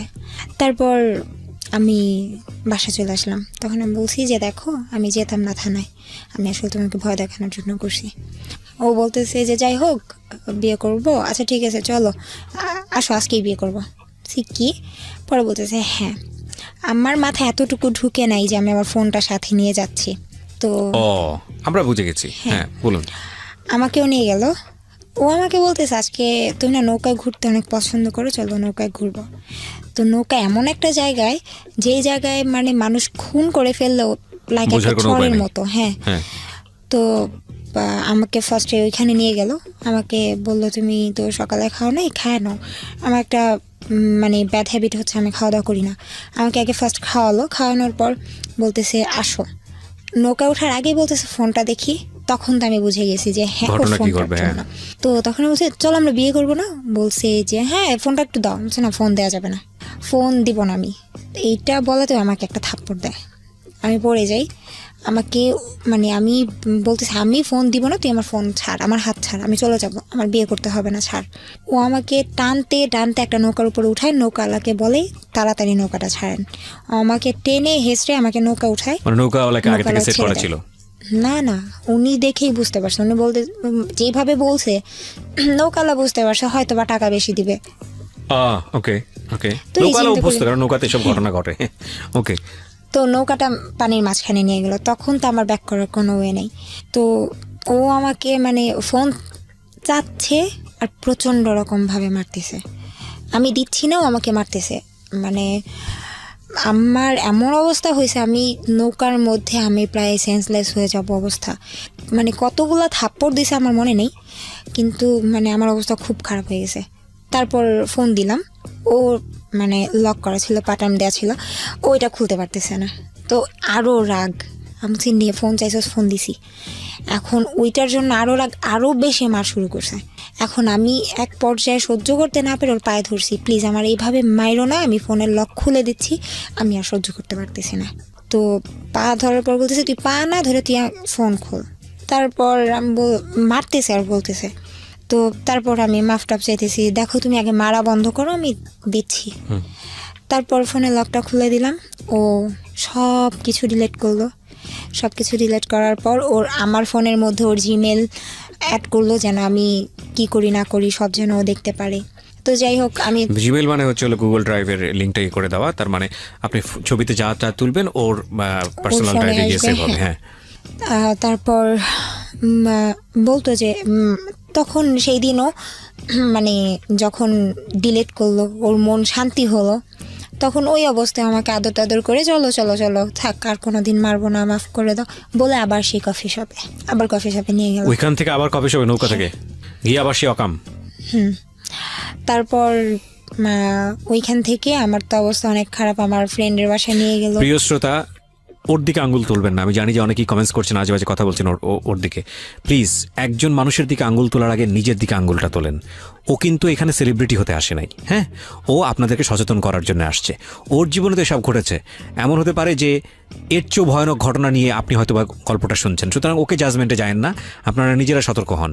এবং এমনও হতে পারে যে মেয়েটি আজকে শুনছেন তার ঘটনা হয়তো বা এর চেয়েও ভয়ানক রকমের, যাতে বিপদে না পড়েন সেজন্যই এটা প্রচার করা হচ্ছে। সুতরাং ওর দিকে আঙ্গুল তুলেন না, নিজেরা সতর্ক হন। ওকে ধন্যবাদ দেন যে ওর নিজের জীবনের এত বড় একটা ঝুঁকি নিয়ে হলেও আপনাদেরকে বলে আজকে লাখ লাখ মানুষের সামনে কালার হয়েও আপনাদেরকে সতর্ক করতে এসছে। জি বলুন। বাসায় গেলেন তারপরে? হ্যাঁ, ফ্রেন্ডের বাসায় গেলাম। তো আমার ফ্রেন্ড বলতেছে তোর কি হয়েছে যে ফেস এমন ফুলে আছে, চোখ টোকের এই অবস্থা কেন? পরে হাসতে হাসতে বলতেছে ওরা মারছি, আর আমার বয়ফ্রেন্ড বলতেছে ওরা মারছি। তারপর বললো যে যাক তুমি উল্টাপাল্টা করছো, তুমি রাগ দেখাইছো এই জন্য মার খাইছো, আগে ডিলিট করলে কি হইতো। আমি বলছি তোমার ইচ্ছাই ছিল এটা না, তুমি আমাকে আনবা এগুলো ডিলিট করবা। তারপর গেল ওইখান থেকে, তারপর আবার বিয়ের ডেট দিল যে এই ডেটে বিয়ে করবো, আবারও করলো না। এরকম করতে করতে দিন যাচ্ছে আর ওর রাগ বাড়তেছে, কিছু হলেই গায়ে হাত তুলে। ইয়াবা তখনও নিচ্ছে? তখনও পর্যন্ত নিচ্ছে, আচ্ছা, তখন পর্যন্ত নিচ্ছে। ওকে শুধু ইয়াবাই নিত না অন্য ড্রাগও নিত? না শুধু ইয়াবা। আপনি দেখতেন ইয়াবা, কিন্তু আপনি তো জানতেন না আমি যে জানি না, কিন্তু ও প্রচন্ড পরিমাণে বিয়ার খায়, এখনো পর্যন্ত খায়। Okay fine. বিয়ার মানে কি শুধু নর্মাল বিয়ার না অ্যালকোহলিক বিয়ার? অ্যালকোহলিক বিয়ার, তার মানে সে ড্রিঙ্কসও করে। প্রিয় শ্রোতা 04904 জি, যেখানে ছিলাম। তারপর আমি গায়ে হাত তোলার বিষয় নিয়ে কথা গায়ে হাত তোলা শুরু করলো। তারপর হঠাৎ করে মানে এরকম বিয়ের ডেট পিছাচ্ছে। এর মধ্যে আমি একটা জিনিস বাদ রেখে আসছিলাম। আমি যখন দেশের বাইরে ছিলাম ও আমার সাথে চ্যালেঞ্জ করছিল আর ওর একটা ফ্রেন্ডকে নিয়ে, যে তুই যদি ওকে মানে কনভিন্স করতে পারোস তাহলে তুই যা চাবি তাই পাবি। কাকে কনভিন্স করতে পারি? ওর বুঝিনি। একটা ফ্রেন্ড, ওর এই ফ্রেন্ডটা অনেক সুন্দর। ওর একটা ফ্রেন্ডকে কনভিন্স কিসের নিয়ে কনভিন্স? রিলেশনে জড়াতে পারি যদি যদি মানে একটা ও আমি নাকি বিষয়টা বুঝিনি, মানে কে কাকে চ্যালেঞ্জ করেছে? যে তুই আমার এই ফ্রেন্ডকে পটায় দেখা, আচ্ছা যদি পড়াতে পারিস তাহলে যা চাবি তাই পাবি। আমি বলছি আমি কিছু চাই না, তুই আমাকে বিয়ে করবি। বলছে হ্যাঁ করবো। ওকে। তো ওই ছেলেকে আমি এক পর্যায়ে একেবারে স্বাভাবিক, একটা ছেলে যত ভালোই থাক, একটা মেয়ে যদি ইমোশনাল হয়ে বা ওর সাথে যদি কন্টিনিউ কথা বলে, ওই ছেলেটা তার প্রতি উইক এরকম করার হওয়াটাই স্বাভাবিক। ইচ্ছা কেন? জানি না, কারণ ওর এই ফ্রেন্ডটা নাকি অনেক মানে মুড দেখায়, কথা মানে কোনো মেয়ের সাথে কথা বলে না। তারপর আমি বলছি কোনো মেয়ের সাথে কথা বলে না, আচ্ছা ঠিক আছে। এটা আপনাকে বলেছে? আপনারা এই বিষয়গুলো একটু খেয়াল করবেন প্রিয় শ্রোতা, কারণ উদ্দেশ্যটা কি সেটা কিন্তু আমরা এখন পর্যন্ত জানি না। আমরা সামনের দিকে গেলে বিষয়টা আমরা ক্লিয়ার হব। ওকে, এবং এই উদ্দেশ্যটা হয়তো বা অন্য কোনো কিছু হতে পারে, যেটা ওকে বলেছে সেটা নাও হতে পারে। একটু সামনের দিকে গেলে হয়তো বা সেটা পরিষ্কার হবে। আচ্ছা, তো আপনি কি করেছিলেন সে কথা শোনার পরে? ওই তারপর ফ্রেন্ডের ওই সঙ্গে ছেলের সাথে কথা বলা শুরু করি। কথা বললে তো একটা ছেলে পড়ে যাবে, বিষয়টা এরকম না। একটা না মানে কথা বলতে থাকি, ছেলে আমাকে জিজ্ঞেস করে তুমি রিলেশন আছে? আমি বলছি না আমার কোনো রিলেশন নাই, আমি একা একা থাকি। মানে আমার দুর্বলতাগুলো দেখাতাম, আমি একা একা থাকি। ওই ছেলের সঙ্গে আপনার কি ধরনের কনভারসেশন হতো? আমি কি ধরনের বলতে বোঝাচ্ছেন আপনি যেটা করেছেন? বয়ফ্রেন্ডের চাইতে কম, ফ্রেন্ডের চাইতে বেশি। এই ছেলের সাথে তো জাস্ট এমনিতেই কথা বলতাম, ইমোশনালি ব্ল্যাকমেল করা যেটা আর কি। আচ্ছা, ওই ছেলেকে কোন সেটাই ধরনের স্ন্যাপ করতেছিলাম। পাঠানো, ও কোন ধরনের স্ন্যাপ পাঠানো, এগুলোর মধ্যে গেছেন কি? না না এরকম কিছু না। ফ্রেন্ড একসময় পড়ে গেল আপনার প্রতি? হ্যাঁ, তারপর? হ্যাঁ পটে গেল বলতে ছেলে কিন্তু প্রপোজও করে নাই, কিন্তু দুর্বল হয়ে গেছে আপনার প্রতি। মানে এমনিতে কথা চলতেছে, মানে আমি বুঝতেছিলাম হ্যাঁ এই ছেলেটা প্রপোজ করতে পারে, করবে। তার মধ্যে আমি দেখতেছি যে পাপ্পুর মন মেজাজ অন্যরকম। তখন আমি বলতেছি, তখন আমি এই ছেলেটাকে সব সত্যি বলে দিলাম যে আসলে দেখো ভাইয়া, আসলে আমাকে তোমার ফ্রেন্ড আমাকে বলছিল আমি চাই না, আমি পারি না এগুলা, আমি তোমারে হার্ট করতে পারবো তো না। এই ঘটনাটা আপনি এখন কেন বলতেছেন? মানে এটা দ্বারা কি বলতেছি আমি। তো তারপর ওই যে কেন আমি ওর সাথে কথা বললাম এইটা ওর মাথায় ছিল। হ্যাঁ, এখন আমি যখন ওই যে দেশের বাইরে থেকে যখন আসলাম, তখন একদিন ওর ফ্রেন্ডদের সাথে আমাকে পরিচয় করায় দিতেছে, ফ্রেন্ডের সাথে রাস্তায় দেখা হয়েছে। তো এই ফ্রেন্ডের সাথে দেখা হয়, যেই ফ্রেন্ডের সাথে আমি ফোনে কথা বলছি। তো এই ফ্রেন্ডের সাথে দেখা হয় সেদিন, ওই ফ্রেন্ডের নাকি বার্থডে ছিল। তো আমি জাস্ট বলছি ভাইয়া হ্যাপি বার্থডে টু ইউ। এটা আমি কেন বললাম, মানে এই ছেলের সাথে আমার ফোনে আগে কথা হয়েছিল, এই ছেলের সাথে আমি কেন কথা বলবো? এইটা বলছি এই জন্য, এই কথাটা বলার জন্য ও আমাকে যে কি করলো, সবার সামনে অপমান করলো, সবার সামনে, ওই ছেলের সামনেই, সবার সামনে।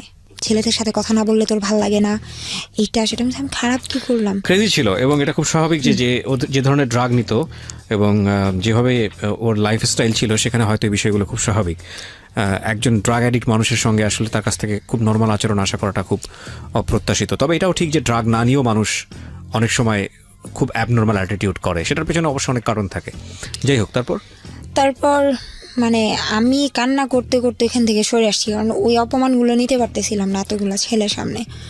তারপর এরকম কিছুদিন পর পর মার চলতে থাকে, মারামারি। তো ওই দিনও মারে, যে ফ্রেন্ডের সাথে দেখা হলো ওই দিন প্রচণ্ড মারে। তারপর হঠাৎ করে একদিন বলতেছে যে ও আমি এর মধ্যে আমার ভুলগুলো আমি বলে দিই, নেলে ও যদি কোনোদিন এটা শুনে তাহলে ও বলবে যে ওর ব্যাপারেই শুধু বলে গেছে, আমার ব্যাপারে বলি নাই। আমার দোষগুলো হচ্ছে এটাই যে আমি যখন ও আমাকে মারতো বা ও আমার সাথে এরকম খারাপ ব্যবহার করতো, আমি সহ্য করতে না পেরে আমি চাইতাম ওর থেকে সরে যেতে। তো সরে যাওয়ার জন্য আমি অন্য কারোর সাথে রিলেশনে জড়াতে চেতাম, যে আমি যাই ওর সাথে অন্য জনের সাথে সেটা রিলেশন আপনার করি। জায়গা থেকে খুব স্বাভাবিক না, কারণ আপনি তো আপনার বাবা মাকে এরকম দেখেছেন, গায়ে হাত তুলছে, মারামারি করছে।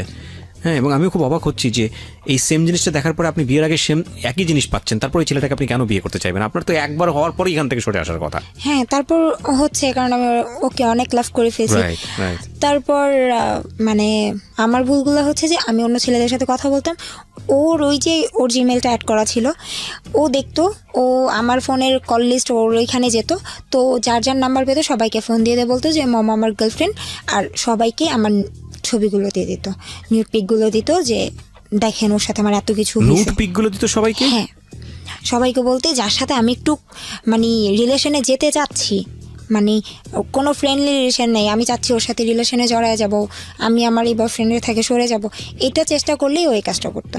তো আচ্ছা। তখন আর আমি কারোর সাথে কথা বলতাম না, তখন আমার তো মুখই থাকতো না ওই ছেলের সাথে কথা বলার, আর কি কথা বলবো। রাইট। তারপর একটা পর্যায়ে গিয়ে আমি একটা জব নেই ওয়ারিতে, তো একটা ভালো একটা শপে জব নেই, ওইখানে আমার মানে যেই ম্যানেজার ছিল একটা মেয়ে, আমার ভালো ফ্রেন্ড ছিল, আমার সাথে ঝগড়া হয়ে ও আমার এই ফ্রেন্ডকে এই ছবিগুলো দিয়ে দেয়, আমার এই ছবি। আমার ফ্রেন্ড, আমি মানে প্রচণ্ড রকমের কান্না করি, বলতেছে দেখ দেখ এটা তুই, কত জঘন্য দেখতে তুই, মানে এই কথাগুলো আমাকে বলে আমার ফ্রেন্ড। তো বলতেছে তোর এইভাবে কথাগুলো বলার কারণ হয়েছে এটাই, যেন তুই ভুল কেন করলি, তুই এটা কেন করলি। তো তখন আমি ওরে বলছিলাম, আচ্ছা তুমি যে কাজটা করছো, একটা মেয়ে আর একটা মেয়ের সুখ কখনো দেখতে পারে না, আজকে না হোক কালকে যদি ওর সাথে আমার ঝগড়া হয় আর ওর যদি এটা দিয়ে আমার সাথে ব্ল্যাকমেল করে, ঠিক তার কিছুদিন পরে মেয়ের সাথে আমার ঝগড়া হয়েছে, ওই মেয়েটা আমাকে বলতেছে তোর এগুলো আছে, তোর কি মনে আছে? আমার কাছে কিন্তু আছে, আমি এগুলো দিয়ে কিন্তু তোর অনেক ক্ষতি করতে পারি। আমার আর কিচ্ছু বলার ছিল না, আমি মাথা নত করে ওইখান থেকে চাকরি ছেড়ে চলে আসছি। তো আরেকটা ছেলের সাথে আমি রিলেশন করতে চাই, এরকম ওর থেকে আমি সরে যাব। তো একদিন আমার মনে আছে, সত্যি কথা, আমি ওই ছেলের সাথে রিস্কায় বসছিলাম, হাত ধরেই বসেছিলাম। রিস্কায় বসছিলাম বলতে আমি রিস্কা উঠতে পারি না, এখনও পর্যন্ত পারি না, আমার ভয় লাগে, তো আমি ছেলেটা হাত ধরে বসছিলাম। এটা ওকে আমি সত্যিটাই বলছি যে হ্যাঁ। তো এইটা জানার পর ওই ছেলেটাকেও আমার নিউড পিক দেওয়ার পর ওই ছেলে আমার এলাকায় এসে আমাকে থ্রেট দিয়ে যায় যে এই তুই কারে বিলিভ করছস, কোন ছেলের সাথে রিলেশন করছস, আজকে আমি যদি চাই তাহলে তোর এমন অবস্থা করব, তোর প্রস্টিটিউশন করা ছাড়ার কোনো উপায় থাকবে না। এই ছেলেটা এইভাবে আমাকে গালাগালি করে যায়, তুই খারাপ, এটা সেটা এগুলো বলে। তারপর এই ইম্প্যাক্টগুলো খেয়াল করবেন প্রিয় শ্রোতা, যে ও কী পরিমাণ একটা জায়গায় বন্দি হয়ে গেছে এবং ওকে এই ছবিগুলো দিয়ে কী পরিমাণ ব্ল্যাকমেল করা হচ্ছে। একটা হচ্ছে যে শাস্তি দেওয়ার, একটা হচ্ছে পুরো জীবনটাকেই একটা খাঁচার মধ্যে বন্দি করে ফেলা, এবং সেই কাজটা কিন্তু এই ছেলেটা ওকে করছে, এবং ও ইমোশনালি বারবার এই ছেলেটার কাছে ফিরে আসতেছে, কোনো উপায় নেই বলে। হ্যাঁ, উই পোকা যেরকম আগুন দেখে আগুনের উপর ঝাঁপায় পড়ে, তারপরে দুটো পাখা হারায় সুরসুর করে ওখান থেকে ফিরে আসে অথবা মারা যায়, ওর অবস্থা হয়েছে ঠিক সেরকম। বলেন তারপর ওর থেকেও সরে গেলাম। সরে যাওয়ার পর লাস্ট আমি একটা ছেলের সাথে রিলেশন করি, ওই ছেলেটা আমার সব জানতো, আমি ছেলেটাকে সব বলছি যে আমার এগুলো হয়েছে, ও আমার সাথে এরকম ব্যবহার করে, সব কিছু জানার পর ছেলেটা আমাকে প্রচণ্ড রকমের লাভ করে। তো এই ছেলেটা মানে সব জেনে শুনে ও আমাকে প্রেম করতে চায় না, আমাকে বিয়ে করতে চায়। তো একদিন ওর সাথে আমি মিট করার পর মানে সব কিছু বলার পর আমি অনেক কান্না করি, মানে কান্না পেয়ে যায়। তো ওই ছেলেটা আমাকে বলে যে আমি তোমার সাথে প্রেম করব না, আমি তোমাকে বিয়ে করব। তো সেই দিনের পরে আরেকদিন মিট হয়, তখন দুষ্টামি করতে করতে সত্যি কথা যেটা, আমি ওই ছেলের গালে একটা কিস করি। ছেলেটাই বলছিল ওর ফ্রেন্ডদের সামনে, ওর ফ্রেন্ডরা বলতেছিল আমার ভাবি, বলতেছে তোর ভাবি হয় না, আমার বিশ্বাস হয় না এটা আমাদের ভাবি। পরে আমি বলছি কি করলে বিশ্বাস হবে, বলতেছে যে আচ্ছা তাহলে ওর ভাইকে একটা কিস করেন তাহলে বিশ্বাস হবে। তো আমি তখন ওর গালে একটা কিস করি, সেটাও আমি ওরে বলে দিয়েছে আমি না এটা করে ফেলছি, আমি এটা করছি।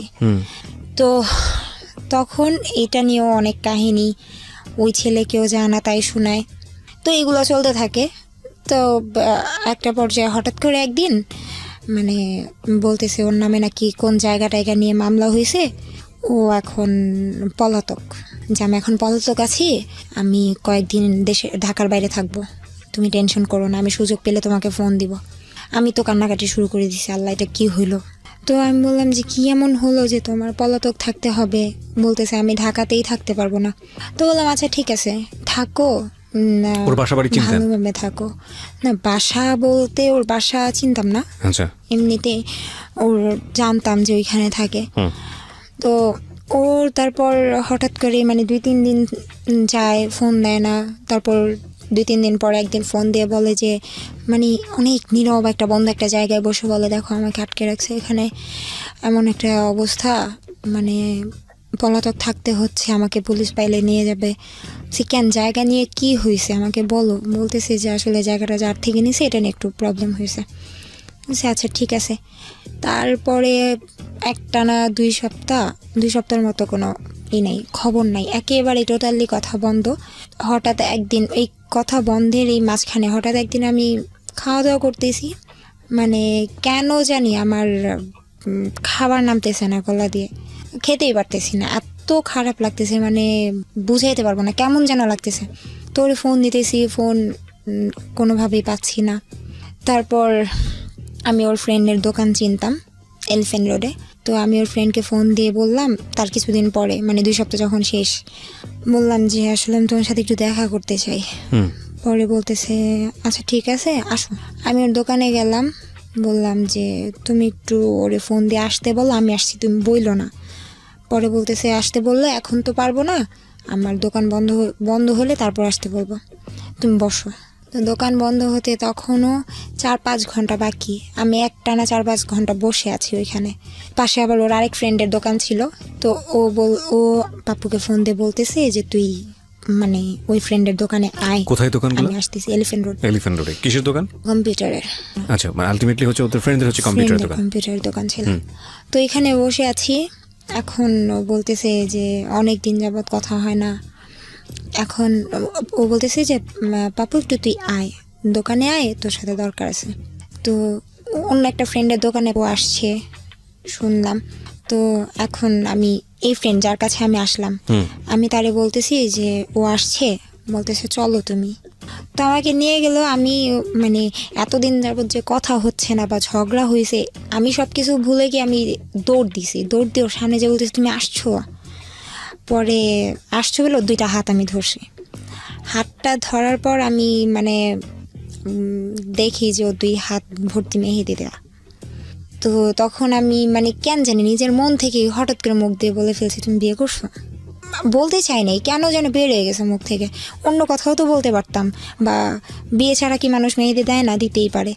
আমার মুখ থেকে ওইটাই বেরিয়েছে। বলতেছে আরে বোকা, আমি তো আমার কাজিনদের বাসায় ছিলাম, আর কাজিনরা সবাই মেহেদি টেহেদি দিছে, এতদিন পর গেছি, আমাকেও জোর করে দিয়ে দিছে। আচ্ছা ভালো কথা দিছে। বলতেছে দেখো মেহেদি দিছি, তোমার নাম লেখা আছে হাতে। দেখলাম হ্যাঁ সত্যি আমার নাম দেয়াই আছে। তারপর অনেক খুশি হইলাম যে যাক, শেষ পর্যন্ত মিল টিল হলো। হঠাৎ করে একদিন মানে ওর সাথে দেখা হয়েছে টিএসিতে। ওর সাথে দেখা হয়েছে দেখে ওর হাতে একটা আংটি পরানো ছিল। বলছি তুমি তো আংটি পরো না, গোল্ডের, তাও আবার কিসের এটা? পরে বলতেছে না দুলাভাইয়ের আংটি, এটা আমি একটু পরে আসছি, মানে আমার মা তো সব স্বর্ণের জিনিসগুলো নামেছে, তো এটা একটু দেখলাম, দেখার পর আমি পড়ছি। আচ্ছা আচ্ছা ঠিক আছে, সব কিছুই ঠিক আছে, কিন্তু আমার মন বলতেছিল ও বিয়ে করে ফেলছে। তারপর ও আমাকে বলে না। তো হঠাৎ করেই ও টিএসসিতে আমরা বসার পর আমি কেন যেন বলছি দেখো তো কয়টা বাজে। ওর ফোনটা বের করে জাস্ট ওই লক বাটনে চাপ দিছে দেখার জন্য কয়টা বাজে। আমি না কি দেখলাম, আমার মনে হলো যে ওর ফোনের মধ্যে ওয়ালপেপারে ছবি দেওয়া, সেটা হচ্ছে বিয়ের ছবি। দেখার পর মানে আমি ফোনটা একটু দেখি, ও দিবে না। আমি তো অনেক জোরাজোরি করে ফোনটা হাতে নিলাম, নেওয়ার পরে দেখতেছি যে ওর বিয়ের ছবি। তারপর ফোনটা ও বিয়ে করছে। হ্যাঁ, সেটা কি ছবিতে কি ছিল? ও আর ওর ওয়াইফ। ওর ওয়াইফের ছবি, মানে একদম বিয়ের সাজগোজ সহ। ওকে, আমরা একটা বিরতি নেব প্রিয় শ্রোতা। যা হবার সেটা তো হলোই না, এবং এটা আপনারা হয়তো বা গেসই করেছিলেন যে ঠিক আছে এখন পর্যন্ত তো যেটাই ভেবেছিলাম সেটাই হবে, মেয়েটার কপালে তো এটাই আছে। কিন্তু আসলে কি তাই? ভাবনার সাথে জীবনের যে ঘটনাগুলো ঘটে সেটার আসলে মিল খুব কমই থাকে। ছোট্ট একটা বিরতির পর রাত একটায় যখন ফিরবো তখন বুঝবেন যে ভাবনাটা আসলে কোথায় গিয়ে দাঁড়িয়েছে। আমরা শুনছি সিক্রেটস এটা কতদিন আগের ঘটনা এই বিয়ের ছবিটা দেখা? 9 মাস। প্রায় 9 মাস। ওকে, তারপর? তারপর আমি ওর বিয়ের ছবি দেখলাম, দেখার পর মানে ওই মুহূর্তে কি করতেছিলেন আপনি ওই মুহূর্তে তো আমি দাঁড়ায় ছিলাম। হঠাৎ করে দেখার পর মানে আমার অবস্থা এমন হয়েছে যে কথা বলার মতো ভাষা ছিল না, আমি সেন্সলেস হয়ে গেছি। তারপরও আমাকে নিয়ে ঢাকা মেডিকেল ইমার্জেন্সিতে নিয়ে যায়। ডাক্তার বারবার বলতেছিল যে কে হয় নাকি? হ্যাঁ, যে মেয়েটার কি হয়েছে, ওর হার্টবিট এত বেড়ে গেছে কেন, ওর কি হয়েছে। অবাক হয়েছি তখন আমি। ওদের কাছে বলতেছিল যে এই মেয়েটার বয়ফ্রেন্ড বিয়ে করে ফেলছে, আমি ওর ফ্রেন্ড হই। মানে এই কথাটা ও ডাক্তারকে বলে, আর আমার কানের কাছে এসে বলে যে তুই যদি এদিকে বলস যে আমি তোর বয়ফ্রেন্ড হই তাহলে আজকে সব শেষ। এত কিছুর পরেও সেই ধরনের কথা বলতেছে? আচ্ছা, এবং আপনি সেটা শুনতেছেন, তারপর আপনি কি করলেন? চুপচাপ? আমি তো তখন স্যালাইন চলতেছে, তখন ডাক্তার আসলো। আসার পর বলতেছে যে বিয়ে করে ফেলছে। হ্যাঁ, তুমি কোন অংশে কম আছো, যে তোমার হারাইছে ও তোমার হারাইছে, তুমি কাউরে হারাও নাই, এরকম ডাক্তার ভাবে এগুলো সান্ত্বনা দিচ্ছে। তো ওর ফ্রেন্ডরা আসলো, মানে আমি বারবার ওর দিকে তাকাচ্ছি আর মানে কেমন জানি একটা ফিলিংস হচ্ছে, আর আমি অনেক কান্না করতেছিলাম। ডাক্তার বলছে তুমি যদি এইভাবে কান্না করো তাহলে তো তুমি এই বয়সে হার্ট অ্যাটাক করবা। তারপর এখান থেকে বাসায় যাই। বাসায় যাওয়ার পর মানে এরকম আবার ও আমাকে বোঝায় যে আমরা বিয়ে করব, যে এটা আমার মানে পরে শুনতে পারি যে ওর হাতে যে নামটা লেখা ছিল সেটা আসলে আমার যেই নাম, ওর নামের নাম ওর বউয়ের একই নাম। আমিও গেস করছিলাম আর কি। হ্যাঁ, আর ওর বউটা হচ্ছে ওর আপন মামাতো বোন। আর সবচেয়ে বড় কথা, ওর কাছে যে আমি সবকিছু শেয়ার করতাম আমার ফ্যামিলির, ও এইগুলো আমাকে অনেক খোঁটা দিত।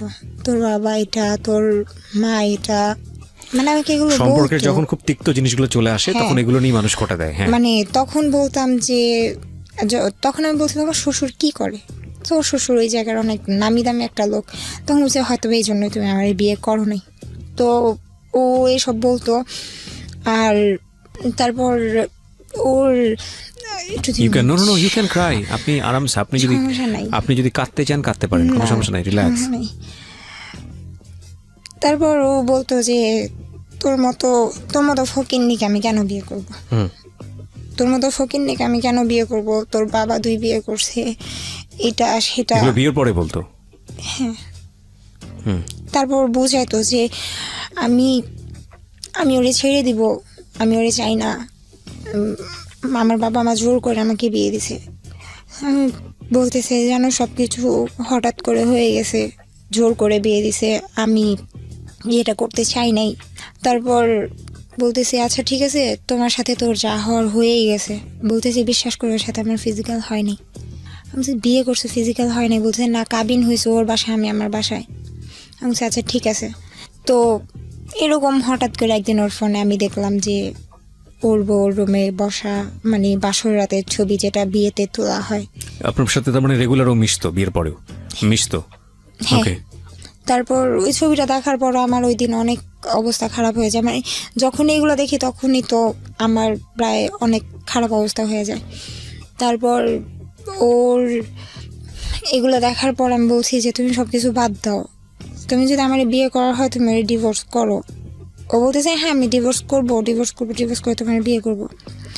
তো আর সবচেয়েতে কি যে ওর সাথে যখন ঝগড়া হয় ও আমাকে বলে যে আমি ছাড়াও তোকে অনেক ছেলেরা ইউজ করছে। তখন আমি বলছি তুমি দেখছো, তুমি নিজে জানো, তোমার মন জানে যে আমি কি ছিলাম।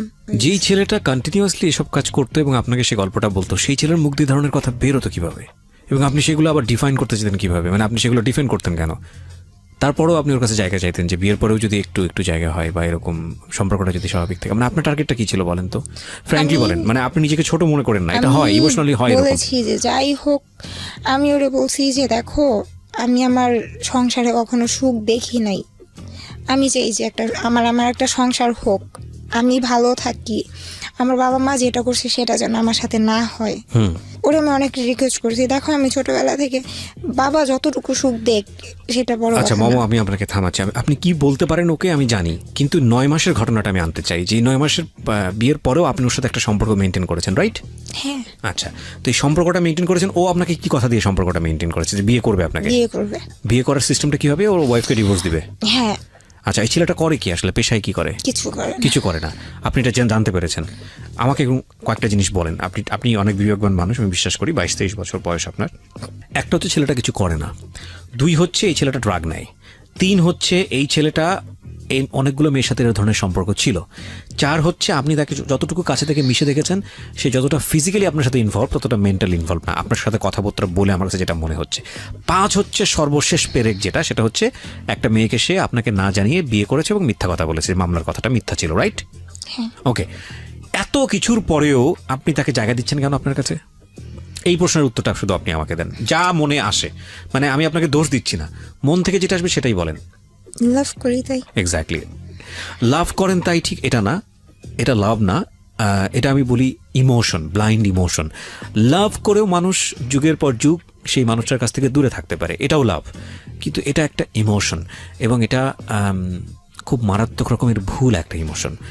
আমরা যখন এই ইমোশনের মধ্যে থাকি আমরা বুঝি না যেটা ভুল, এটাই হচ্ছে সবচেয়ে বড় কথা, এবং এটা মেয়েদের সাইড থেকে খুব বেশি হয়। আমি আজকে ফ্র্যাঙ্কলি কথাটা বলতে পারি, কারণ তারা খুব বেশি আবেগপ্রবণ হয়। এবং একটা কথা আছে না, যে কোনো আমার এক বন্ধু বলেছিল এক সময় যে একটা মেয়েকে যদি তুমি খুব সুন্দর করে যদি ডিরেক্টলি প্রপোজ করো, I want to make something special time with you, মেয়েটা হয়তো তোমার গালে ঠাস করে একটা চড় লাগিয়ে দেবে। কিন্তু তুমি যদি খুব সুন্দর করে 5টা কবিতা নিয়ে গিয়ে তাকে যদি লিখিয়ে বলো যে আমি আসলে এই ধরনের একটা সময় চাচ্ছি তোমার কাছ থেকে, সে তোমাকে সময়টা দিবে, because naturally they are like this. So ওই জায়গাটা থেকে একটা মেয়ের হয়তো ভুল করাটা স্বাভাবিক, কিন্তু ভুলের তো একটা লেভেল থাকে। আমরা মমর দিকে আঙ্গুল তুলতে যাই না, এরকম ভুল হয়, অনেক মানুষেরই হয়। আপনি এখনো কি তাকে লাভ করেন? মানে তাকে নিয়ে আপনি এখনো ঘর বাঁধার স্বপ্ন দেখেন? মানে এত কিছুর পরে, বিয়ের আগে আপনার গায়ে হাত তোলা, আপনাকে বাদ দিয়ে আরেকটা মেয়েকে বিয়ে করা, এত খোটা দেওয়া, এত কিছু করা, তারপরেও আপনি ওকে নিয়ে সংসার করার চিন্তা করছেন এবং সেটা আপনার জীবনের একটা পূর্ব অভিজ্ঞতা আছে আপনার বাবা মাকে নিয়ে, তারপরেও মানে এতটা বেশি ইমোশনাল কি আসলে হওয়া উচিত? কি পেয়েছেন জীবনে, কি পেলেন এটা করে আসলে? ওর ওয়াইফ জানে আপনাদের সম্পর্ক? সবাই জানে। ওর ওয়াইফও আমি জানে? বোনকেও একদিন আমাদের ছবি মানে আপনি পাঠিয়েছেন? হ্যাঁ। না পেরে যে আপু ওর বিয়ের আগে যে আপু দেখো তুমি তো একটা মেয়ে মানুষ, তুমি বুঝো ওর ছাড়া আমার পক্ষে সম্ভব না। ওর বোন আমাকে বলছে যে তুমি যদি ভালো মেয়ে হতে তুমি কোনোদিন এটা করতে না, আমার ভাইয়ের সাথে তোমার সবাই বিয়ে মেয়েদেরকেই সম্ভব না। দোষটা দেয়, সবাই মেয়েদেরকেই দোষটা দেয়। এটা তো আসলে আমাদের সমাজের একটা নিয়ম হয়ে গেছে। মনে করে সবাই যে একটা মেয়ে যদি না চায় তাহলে এটা সম্ভব না। হ্যাঁ, হয়তো কথাটা সত্য, কিন্তু দ্বিপাক্ষিকভাবেই জিনিসটা আসলে